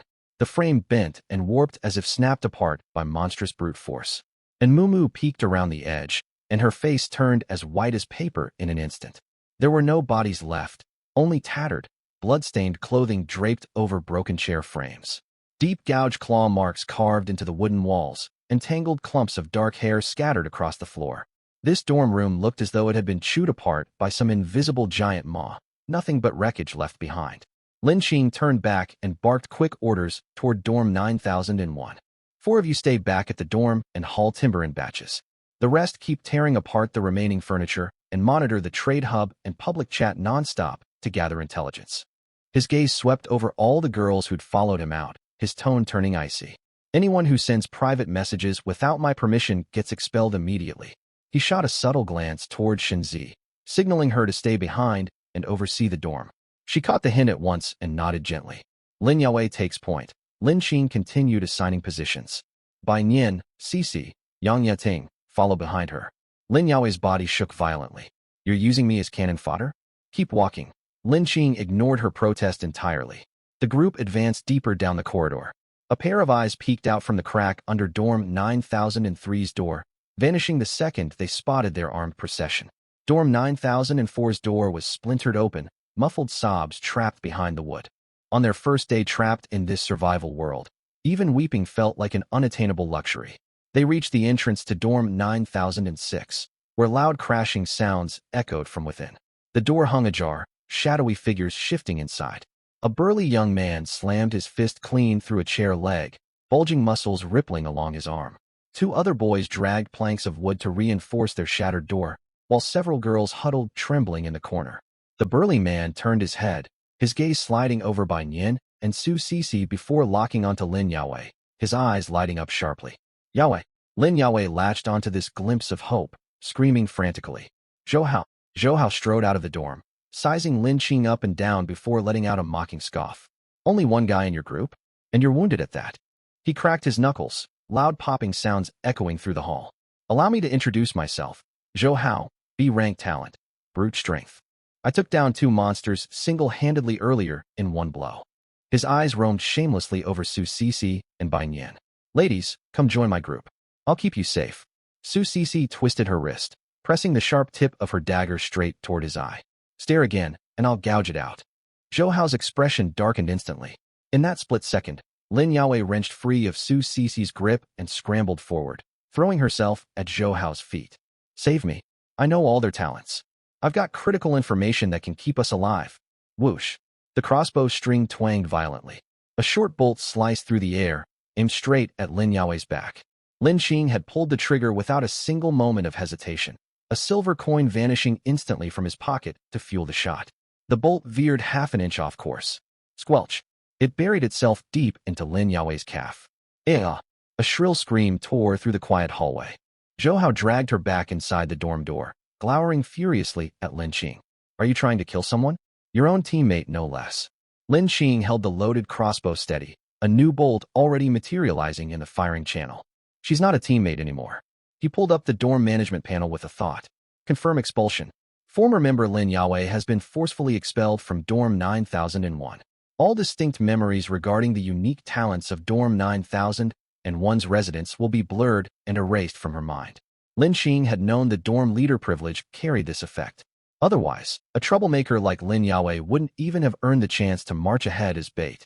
He'd just never expected to use it so soon. The next second, Lin Yaowei clutched her head and shrieked. No, they're talents. Why can't I remember anything? The mocking smirk froze stiff on Zhou Hao's face. Tell me the intel, quick. Lin Yaowei's lips trembled uncontrollably, her gaze hollow and empty. Water, my head hurts so badly. I can't recall a single thing. Dead silence fell over the corridor. Bai Nian stared at Lin Qing, her heart tightening with shock. The dorm leader's authority was far crueler than she'd imagined. Lin Qing dismissed the management panel and raised the crossbow again, aiming it into the dorm room. From this moment on, she's classified as a wild, hostile entity. Zhou Hao instinctively stepped in front of Lin Yaowei to shield her. Lin Yaowei clung desperately to the hem of his trousers. Zhou Hao, you promised me. You said you'd do anything for me if I asked. Zhou Hao glanced down at her, then back out at the hallway. The hostile goblin sentinel standing guard before Lin Qing, the crossbow that conjured its own bolts in his hands, and 2 bloodied, murderous women ready to strike at any second. The warmth in his eyes faded little by little, turning ice cold. Lin Qing let out a sharp whistle. Two more goblin sentinels materialized instantly, surrounding the entrance to dorm 9006. Zhou Hao's face turned livid with rage. He glanced down at the girl he'd chased for a full year, grinding his teeth hard. Give us a chance. He looked up at Lin Qing. She couldn't spill any useful information. We're all classmates. Spare her life. A chance. Lin Qing's lips curled into a cold smirk, his eyes devoid of any warmth. You'd get reckless with Mercy, and she'd only stir up more trouble. You expect me to spare her just on empty words. Zhou Hao took a deep breath. What do you want from us? Traitors deserve to die. If you want her to live, hand over timber as compensation, Lin Qing said in a dazing, disturbingly calm tone. Tear apart every desk and chair in your dorm and carry it all out here. Or we'll kill all of you and take the wood ourselves. A faint surge of wind swirled around Bai Nian as she tensed for combat. Su Cixi lowered her dagger, locking lethal intent firmly onto Zhou Hao. Zhou Hao's jaw creaked from how hard he clenched his teeth. Even with his B-rank brute strength talent, he stood little chance against 3 goblins, not to mention the ranged crossbow and 2 deadly female fighters standing opposite him. He stumbled 1 step backward. We'll hand over the timber. One of his underlings panicked behind him. Brother Hao, we can't. Our door's already broken enough as it is. Zhou Hao spun around and snapped at him. Shut your mouth. Move the furniture now. Planks of wood were tossed out onto the hallway floor one after another. Lin Qing waved a hand, signaling Bai Nian and Su Cixi to step forward and haul the timber away. Good choice, Zhou Hao. You know when to pick your battles. Zhou Hao's face turned as black as charcoal, seething with unbridled fury, yet he dared not make a single hostile move. Su Cixi slung a heavy plank over her shoulder. As she passed the doorway, she tilted her head and shot a cold sneer at Lin Yaowei, who cowered inside, shaken to the core. Mark my words. Next time you run your mouth, the bolt won't stop at your calf. Bang! The heavy wooden door to dorm 9006 slammed shut with a deafening crash. The entire confrontation, from marching in to pressure them into surrendering timber, lasted barely 2 minutes, shockingly efficient. 2 of you stay behind to carry this timber back to dorm 9001. The rest follow me to scout further ahead. Lin Qing twisted his wrist slightly. The crossbow pointed down the shadowy, unlit end of the corridor. The layout of the dormitory building itself was fairly straightforward. After most of the gray mist faded, the outlines of the corridor grew far clearer. Rows of dormitory doors lined both sides, their numbers ascending starting from 9007. 9007. Its wooden door was intact, faint light seeping through the crack. Someone was alive inside. 9008 was also shut tight. Lin Qing slowed his pace as he passed, tilting his head to listen for 2 seconds. Muffled voices drifted out, more than one person speaking. They're alive, Bai Nian whispered to confirm. Lin Qing nodded and kept walking without pause. Further ahead lay 9009, 9010, 9011, all doors unbroken, either firmly closed or stirring with tiny rustlings from within. Su Cixi walked slightly behind Lin Qing's side, knife gripped tight, her gaze sweeping constantly across the shadows on both sides. None of these rooms got breached, she frowned. Could every single one of these dorms have awakened valuable combat talents? Seems that way, Lin Qing nodded. Still, aren't the odds of 1 in 10,000 a little too convenient? Bai Nian pondered for a moment. The world announcement wouldn't lie. If talents really are the reason, we'll need to stay extra vigilant going forward. Rare abilities clustering together like this is inherently abnormal. 9012 was intact. 9013 was intact. Once the team passed 9013, the light in the corridor plummeted sharply. It wasn't that the lights had gone out. There had never been any lighting in this building to begin with. The fog itself had changed color. Past 9013, the gray haze was faintly tinged with a pale, eerie dark red. The surrounding temperature plummeted without warning, a sinister, bone-chilling cold washing over everything in an instant. Lin Qing exhaled, a visible white wisp of breath drifting from his lips. It's freezing. Yang Yuting shrank her neck, her voice trembling. Su Cixi's fingers tightened unconsciously around her knife hilt. She hadn't flinched even while slaying goblins moments earlier. Yet now a thin layer of cold sweat coated her back, every hair standing on end. Something's wrong. Lin Qing froze abruptly, lifting his gaze to stare forward. To the right of the corridor, where the next dorm room should have stood, rose a brand new vermilion double wooden gate. The walls around it were ordinary timber, only this section lined with stone bricks, jarringly out of place. 2 white paper lanterns hung beneath the eaves, glowing a faint sickly pale green, swaying back and forth with no wind to stir them. Flanking the gate were a pair of bright red double happiness characters, their color shockingly vivid, as if freshly painted in blood. Lin Qing instantly lowered his voice, stretching an arm horizontally to block the others. Don't get close. Su Cici's throat tightened. What the hell kind of ghostly place is this? Bai Nian held her short dagger across her chest, her whole body coiled taut as a bowstring. The silence in the corridor was suffocating. Lin Qing glanced back, locking eyes with Yang Yuting. Yuting, can your disaster premonition peer inside? Yang Yuting swallowed hard, her face ashen, but she did not hesitate. She closed her eyes and activated her premonition talent at full power. Her vision pierced the vermilion gate, revealing a moderately sized room draped floor to ceiling in scarlet silk, tall red candles blazing brightly. Centered in the room stood an antique mahogany four-poster bed, its curtains drawn low. Lying motionless upon the bed was a woman clad head to toe in a vivid red wedding gown. A phoenix coronet and embroidered veil rested atop her head, gold and silver thread flickering in the candlelight. The woman had full, soft curves, yet her facial features remained blurred. Shrouded behind an impenetrable haze her premonition could not cut through no matter how hard she tried. Her entire body shuddered, every nerve screaming at her to pull her vision away. Inside the chamber, the plump beauty's tightly shut eyes flew open, her brows creasing faintly. A terrifying oppressive aura exploded off her body, surging straight toward Yang Yaoting, standing in the corridor. Her gaze drifted toward the doorway, a flicker of mild surprise crossing her eyes. The woman tilted her head slightly, her crimson lips parting, voice lazy and drawling. These little ones are still so bold. The crushing aura receded like a tide. She let out a soft sigh, a trace of sorrow shadowing her stunning features. After a moment, her eyes slid shut again, returning to that deathly still slumber. Even though the aura had only spilled forth for less than a second, Yang Yuting's premonition shattered completely outside the gate. Ugh! A shrill scream tore through the corridor. 2 streams of blood gushed from the corners of Yang Yuting's eyes, staining half her face crimson.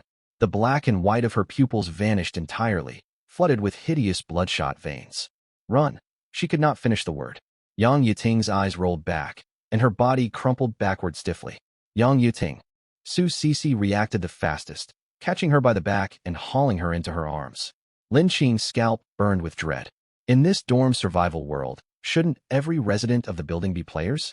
How could this rundown tower house such an unknown, terrifying entity? Everyone retreat now. Lin Qing's voice dropped to an urgent whisper, no hesitation whatsoever. No one dared ask a single question. Bai Nian slipped an arm under Yang Yuting's left shoulder, Su Cici supporting her right. The two half dragging, half carrying her as they hurried back the way they came. Lin Qing brought up the rear, the bed shield silently floating behind him. They did not dare draw a full breath until they passed 9013, then 9012, until that dark red mist vanished entirely from sight. And Mushi was overseeing 4 girls hauling planks near 9002. At the sight of their bedraggled return, with Yang Yuting covered in blood and unconscious, she dropped the timber she'd been holding on the spot. Something happened, and Mushi's voice strained with alarm. We ran into a supernatural entity far beyond our current level. Lin Qing gasped heavily. He laid Yang Yuting flat on the ground and checked her breath. Thankfully, she was still breathing, only passed out cold.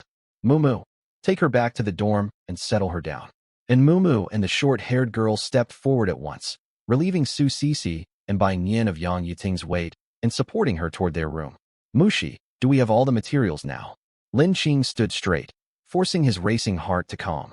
And Mushi quickly tallied the planks scattered on the floor, counting rapidly on her fingers. More than enough.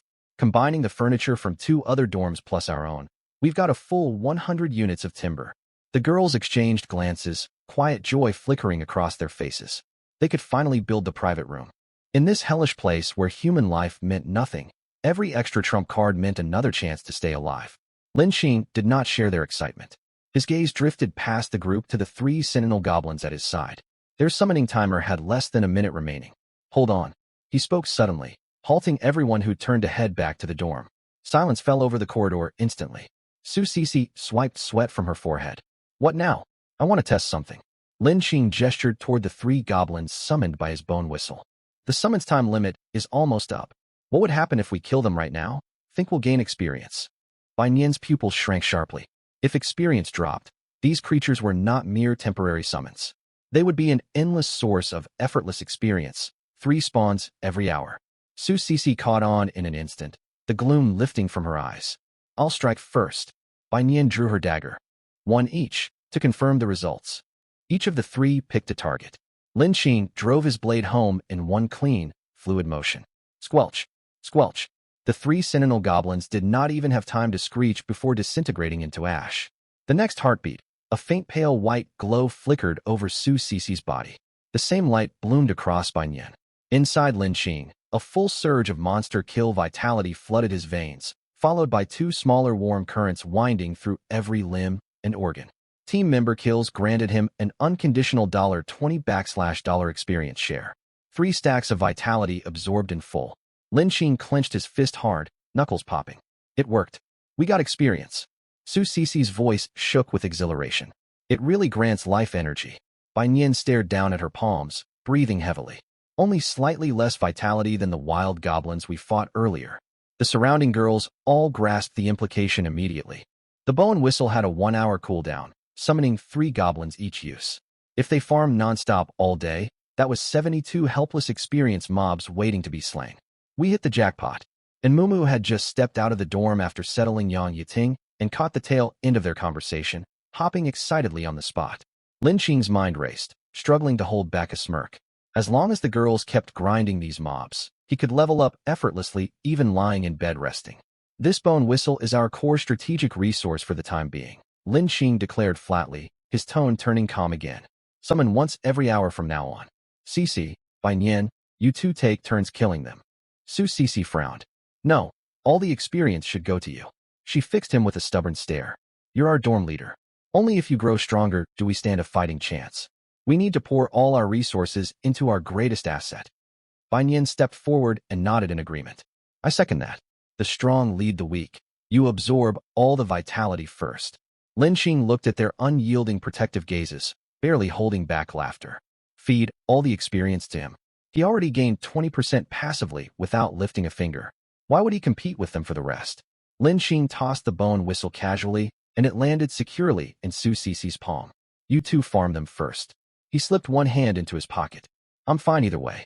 Su Cece bit her lower lip, her ears flushing hot, grumbling quietly. Fine, fine. You're generous, you're noble, you're perfect. Enough bickering. Lin Qing turned and pushed open the dorm's wooden door. We have all the materials. Inside, everyone. Inside the dorm. Su Mingming watched Lin Qing stride in, twisting her small hands nervously in front of her body. Her delicate, soft little face blushed all the way from the base of her neck to the tips of her ears. They had enough timber now. The private room would be built. Which meant next came. Inside dorm 9006, a few splintered planks barely covered the crack beneath the door. A suffocating, heavy silence hung over the room. How go? One of the boys could not hold back any longer, his voice trembling. We handed over all our timber to that guy. What will we do if more monsters attack? Zhou Hao leaned against the wooden wall, his face livid with rage. Back in the corridor, Lin Qing's crossbow and 3 summoned goblins had forced him to back down without a single blow. He'd lost all dignity. The pride of his B-rank talent had been utterly crushed. He spun his head sharply to glare at Lin Yaowei, huddled against the wall. Speak. What talents have they awakened? What were those 3 goblins? Where did they get fresh water? Lin Yaowei clutched her skull, cold sweat dripping from her forehead. I can't remember. Every time I try to picture their talents, my brain feels like it's being stabbed with needles. I only know they have water. The boy's eyes lit up. Fresh water. Zhou Hao froze, licking his parched lips. Lots of it. I have no idea how much. Lin Yaowei screamed in despair. When I got expelled, all my memories of their talents were erased. The second the words left her mouth, every boy's expression shifted. Something was wrong. Zhou Hao had told them earlier that expulsion wiped all memories of dorm life entirely, leaving victims blind to the world's survival rules. That was why they'd obeyed without question, letting Zhou Hao control them as dorm leader. Yet Lin Yaowei still remembered that 9001 had access to water. Only the talents were gone. The boys quickly ducked their heads, exchanging quick, wary glances. Zhou Hao had lied to them. A crack split their trust in him. Lin Yaowei leaned back against the wall, consumed by humiliation from being shunned and targeted by her former classmates. And Lin Qing, threatening to expel her to use her as cannon fodder, then shooting her when she tried to run. Her wound still oozed blood, throbbing with searing agony. Why her? She only wanted to survive. Why treat her so cruelly? Lin Qing, I'll make you pay with your life. She shot her head up, grabbing tightly onto the hem of Zhou Hao's trousers. Zhou Hao, avenge me. The Li Xiao and Senior Zhang who used to chase me must have crossed over here too. If they find out Lin Qing bullied me, they'll definitely come help. Those bitches will get what's coming to them. Cough, cough. Post a message in the chat channel to find them for me. A scratchy itch in her throat made her cough repeatedly, yet her eyes burned with vicious, venomous hatred. Zhou Hao stared at her without replying. Back in school, one word from Lin Yaowei would send him sprinting halfway across campus to buy her milk tea. A single frown from her would leave him distraught for hours. Now the once untouchable goddess stood before him, matted hair, puffy cheeks, a twisted, feral expression, no better than a stray dog with nowhere to go. Call Li Xiao, call Senior Zhang. Darkness settled thickly in Zhou Hao's eyes. He'd only ever been a spare tire back then. The moment the rich young masters arrived, he'd been forced to step aside and hand them drinks. That would not happen again. This was a survival world. He possessed a B-rank talent. He'd sacrificed every scrap of their dorm's timber just to protect her. He would collect his debt right now. What are you all standing around for? Zhou Hao snapped his head to the side, roaring at the other boys in the room. Forget repairing the door. Get out there and scavenge more timber. If you come back empty-handed, you sleep in the corridor tonight. The boys jumped in fright and dared not argue. Yes, how go? 9 young men filed out one after another. As they passed Zhou Hao with their heads lowered, their gazes had turned cold. He'd fed them nothing but lies, treated them like fools, and planned to throw them as bait to monsters. They would not forget this. The 3 girls hurried out after them as well. No one wanted to remain trapped alone in the room. The wooden door creaked shut. Only Zhou Hao and Lin Yaowei remained inside. Lin Yaowei's heart sank. She knew that look in Zhou Hao's eyes all too well, raw, unbridled possessiveness. She forced a sickly sweet smile. Zhou Hao, I owe you everything for protecting me. Once I contact Li Xiao, you'll be my greatest hero. Hero? Zhou Hao let out a mocking laugh, striding forward to loom over her. Don't mention Li Xiao to me. I wield a B-rank talent. What's he compared to me? He closed in sharply, slamming one palm against the wall to cage her within his shadow. I sacrificed every piece of furniture in our dorm just to spare you earlier. He stared down at her, his gaze growing more malicious by the second. And right now, I'm seething with rage. Panic surged through Lin Yaowei. She scrambled backward until her spine hit the wooden wall, nowhere left to retreat. Don't do this, my leg's wounded. She put on her most pitiful, delicate expression, hoping to manipulate him once more. Zhou Hao clamped a hard grip around her wrist. It hurts. Tough luck, bear it. Zhou Hao's eyes blazed red, twisted mania thrumming in his tone. Quit the fake act. You treated me like a dog back then. We could die any minute now, and before I go, I'm getting what I'm owed.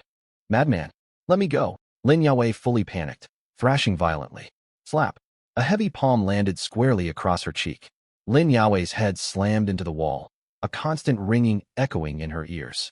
Zhou Hao seized her jaw in a brutal grip, his eyes glinting with bone-chilling cruelty. Scream one more time, and I'll toss you outside to the monsters this instant. The threat of death crashed over her like cold water. Lin Yaowei's voice died in her throat, desperate tears spilling down her face.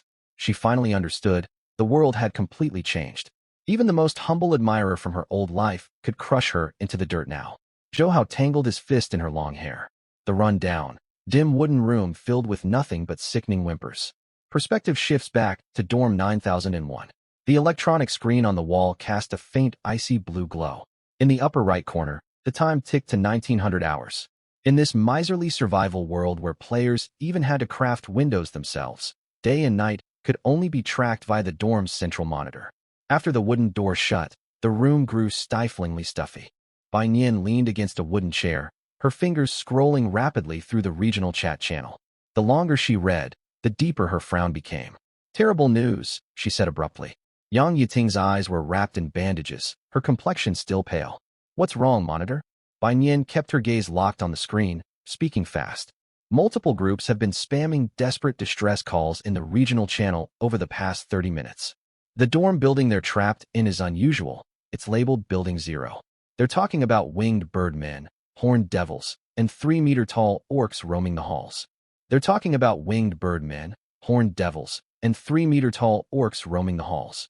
She paused briefly. Those sending messages claim no player in Building 0 will make it out alive.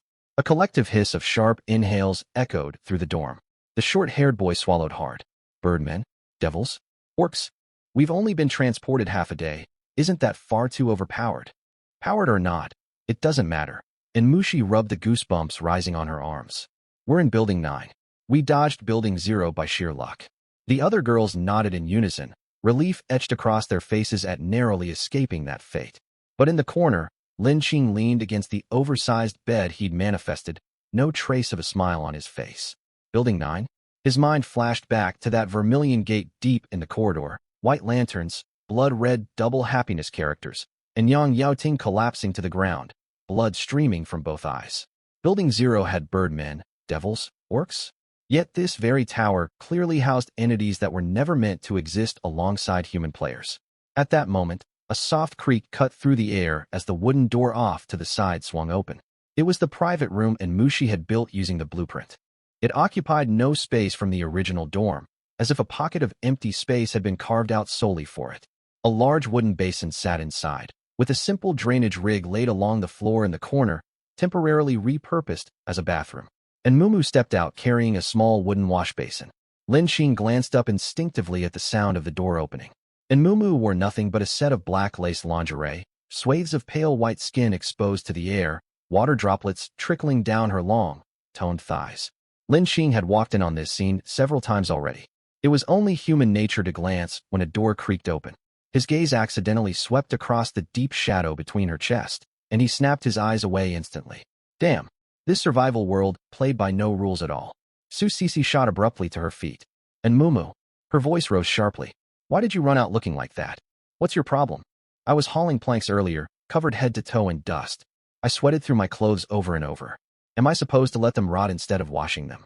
She lifted the set of damp clothing inside the basin and shook it. This is the only outfit I own. If I wash it, am I supposed to walk around naked? Su Sisi ground her teeth. None of you thought to warn everyone outside before yanking the door open to come out. This isn't a university dorm. There's a guy in here. As she spoke, her peripheral gaze locked firmly on Lin Qing. The look in her eyes was a clear warning. Dare to glance over even once, and you'll see what happens. What's there to be afraid of? And Mumu curled her lip and waved a hand around the room. I'm not the only one dressed like this anyway. In the corner, several other girls wore nothing but their undergarments. Shunzi sat pressed against the wall in plain white loungewear. She squeezed her legs tightly together and crossed her arms over her chest. Her ears burning bright red. Back in their old world, she'd been too shy to even wear camisole tops. Yet now she'd been stripped of every bit of the dignity she'd once taken for granted. There were no wardrobes, no spare clothes, no privacy. Simply staying alive left them utterly wretched. These are desperate times. Who cares about appearances? And Mumu wiped her hair, speaking casually without a trace of self-consciousness. Besides, Lin Qing's practically one of us. The room fell quiet the second those words left her mouth. Su Sisi's gaze turned dangerous in an instant. Still not satisfied, and Mumu's eyes darted over to Su Mingming. Mingming's sharing a private room with him tonight after all. Boom. Su Mingming's mind went completely blank, every exposed finger flushed scarlet. Shenzi ducked her head and said nothing, yet that dull twinge of unease gnawed at her heart once more. The short-haired girl, clad in bare print loungewear, held back her words for ages before finally blurting them out. Exactly. Lin Qing's our main pillar of support. What's wrong with looking a little? She cleared her throat, growing bolder by the second. Consider it a bonus treat. A wave of muffled snickers rippled through the dorm. Someone chimed in straight away. Mingming, you ready yet? That's an SSS rank talent. If you pull off some insane rewards tonight, you've got to share all the details with us tomorrow. Su Mingming buried her face in her hands, her voice barely audible. Please stop talking about it. Her face burned hotter with every word, yet she harbored no regrets. The short dagger in Su Sisi's hand spun rapidly, flashing glints of cold metal with every twist. Bai Nian shot her a glance, but stayed silent. Matters of the heart were something Su Sisi would have to work through on her own. Growl. Just as the atmosphere turned thick and awkward, and Mumu's stomach rumbled loudly enough for everyone to hear. The laughter in the room died instantly, and Mumu pressed a hand to her stomach, her expression falling flat. I'm starving to death. She sighed heavily. We've got unlimited water, but none of us have eaten a single bite all day. This survival world really doesn't treat humans like living beings. The second she finished speaking, every stomach in the room churned in unison. Hunger gnawed at each of them. Nerves had kept them distracted earlier, but now that there was a lull, empty bellies twisted uncomfortably. And Mumu's gaze drifted back to Lin Qing, a playful smirk tugging at her lips. Lin Qing, you haven't eaten anything. Will you have enough stamina later? The girl with the high ponytail caught on right away. Right? No food to fuel you. Isn't that like driving on an empty tank? And your waist still injured. Can you push through hurt like that? Lin Qing, are you sure you're up for it? Maybe we can put it off till tomorrow night. Every pair of eyes swiveled to fix on Lin Qing, bold, curious, and buzzing with giddy anticipation of watching the drama unfold. Su Mingming peeked out from between her fingers, her voice soft and delicate. I don't mind waiting. She paused, murmuring quietly. Your health matters more. Lin Qing's mouth twitched. Are you kidding me?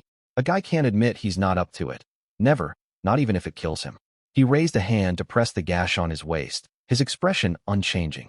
He turned to Enmumu. How about this? My bone whistle's almost off cooldown. Want me to summon a couple goblins and put on a live show eating them raw to fill your stomach? And Mumu pictured the scene and gagged. No thanks. This world's brutal. Couldn't they at least toss us a loaf of bread? Her words barely faded when a low hum echoed through the room. The electronic screen on the wall flared with blinding crimson light, drenching the entire dorm in blood-red hues. The warm, suggestive atmosphere turned icy cold in a split second. Rows of scarlet text oozed across the display. Global survival announcement. Congratulations to all surviving players. You have successfully passed the initial trial. Dinner time has arrived. The system will provide a one-time complimentary beginner meal supply. This offer is valid only once. Friendly reminder, no food sources exist within the dormitory complex. If you wish to eat or drink, you must venture outside the building to explore. This meal supply will be distributed via global rankings, scored based on overall performance during the first monster break in battle. Ranking criteria: number of participants, monster kill count, casualty numbers, dorm structural damage. Better performance yields higher quality food rewards. A deathly silence descended over the dorm. Every girl stared rigidly at the screen. All laughter and teasing vanished without a trace. They all understood this was far more than a simple meal. It marked the first dividing line the system had drawn between survivors. Those with poor performance might receive nothing more than a moldy crust of bread, while top performers could earn food that permanently boosted their physical stats. The stamina they regained tonight would shape tomorrow's exploration and the next monster siege. The gap between strong and weak would start with this single meal. And Mumu swallowed hard, her voice tight with anxiety. They judge based on overall performance? Do you think we did well enough? Bai Nian did not answer immediately. Su Sisi stayed quiet too. Even Su Mingming lowered her hands from her face, her eyes fixed intently on Lin Qing. Lin Qing finished reading the system notice and slowly straightened, his eyes lighting up. 5 of them had fought, slaying 6 goblins. 0 injuries, 0 casualties, not a single scratch on their dorm door. If that wasn't top-tier performance, no one in this world would survive. The blood-red glow on the screen vanished in an instant. A burst of golden light erupted next, forcing everyone to squint against the glare. Global first break in battle rankings ratings finalized. First place, Dorm 9001, District 91. Rating, SSS rank unique. 5 combat participants, 6 slain standard intelligent foreign beasts, 0 casualties, 0 structural damage to dorm door. Reward, perfect grade Earth Dragon Bone Broth, Spirit Fruit Platter. Consumption drastically boosts physique and rapidly heals all internal and external wounds. SSS rank. The girls, who'd been lightheaded with hunger moments before, froze stiff where they stood, their breath catching in their throats. And Mumu gaped, struggling to find words for a long moment before blurting out. Holy hell, billions of players across all districts, and our dorm came first? No one laughed at her shock. Every single girl's mind screamed the exact same thought. Second place, Dorm 6002, District 91. SS rank. Reward, Premium Alien Beast Roast, plus 3 physique upon consumption. Third place, Dorm 3010, District 91. S rank. Reward, Rare Alien Meat Platter, plus 2 physique upon consumption. Fourth place, Dorm 1011, District 91 Dorm 404, Building 4, District 4. A rank. Reward, Elite Monster Meat, plus 1 physique upon consumption. Ranks 50 to 99, Nutritious Meat Fruit Juice. Ranks 100 to 1000, Standard White Bread Clean Water. New feature unlocked, Global World Chat Channel activated. The golden light faded, yet those words, unique SSS rank rating, were burned indelibly into every girl's vision. At the same time, Dorm 6002, District 91. Polished wooden planks lined the walls and floors, with a wide, soft memory foam mattress tucked in the far corner. A petite girl dressed in a Lolita dress lay sprawled across the bed, her pale calves kicking lazily in the air. Her big round eyes stared unblinkingly at the World Chat channel. Her cheeks puffed out as she muttered to herself, "Lin Qing, you big jerk. We've been transported for almost a full day, and he hasn't tried to contact me once. I wonder how he's holding up with the 15 girls from our class." 15 girls clad in matching black tactical uniforms stood beside the bed, moments ago cheering wildly over their SS rank reward. Ruo's SSS rank talent-rich lowly is absolutely broken. 10,000 gold coins generated every single day. We're basically set for life. But when Ruo mumbled Lin Qing's name, the room fell silent at once. One girl asked softly, "Ruo, do you want to search for him in the world chat?" Ruo's finger paused mid-swipe across the screen. The girl sighed. It's no use. Knowing Lin Qing, he'd never reveal his name casually. Back in sophomore year, he got burned badly in our class group chat over that incident with Professor Liu. Trapped in this hellish world, he'll be even more cautious. Ruo knew that full well, yet a heavy wave of disappointment welled up inside her all the same. Dorm 9001. A swirling mass of iridescent light materialized in the center of the room. Once the glow faded, a massive redwood round dining table appeared out of thin air, ringed by 15 carved wooden chairs. At the table's center sat a jade cauldron brimming with milky white soup. Crimson chunks of meat bobbed within the broth, rich steam curling upward to tease every person's taste buds. Gulp, and Mumu swallowed hard. Meat, glowing huge chunks of meat. Perfect grade, soup made from perfect grade earth dragon flesh. And Mumu's eyes blew wide with disbelief. The system's being unbelievably generous this time. We only fought standard tier monsters with 3 people taking front lines, yet we scored the highest tier supplies available right now. Lin Qing pulled out a chair and sat down, glancing at the group. Everyone, take a seat. Let's eat first. The girls swarmed the table in an instant. Lin Qing did not rush to dig in. He pulled up the world chat channel on the floating screen, watching messages scroll past like a waterfall. Building 2, Room 301, District 91. Holy crap. 3 of the top 4 spots belong to District 91 players? We're insane. A string of furious, accusatory messages flooded the feed straight after. Building 4, Room 404, District 4, rigged results. This is total corruption. 16 strong men of ours took down 9 zombies, 2 of us died, and we only got a rank. How did some crummy dorm in District 91 get SSS? Building 3, Room 302, District 88. 0 structural damage? Who do you think you're fooling? We blocked our door with iron sheets, and they got torn to shreds. Their paper-thin door came out completely unscathed. Building 4, Room 404, District 4. I demand the system rejudge the rankings. Dorm 9001 must have glitched the game. If we fought them fair and square, I could crush all of them single-handed. These enraged tirades instantly drew massive hostility toward their dorm. The next second, players from District 91, seething with frustration, shot back without hesitation. Building 1, Room 520, District 91. Glitch my ass. Quit throwing petty envy fits. You fought mindless zombies, while we fought intelligent foreign beasts with actual special skills. Come try our odds if you so tough. Building 3, Room 203, District 91.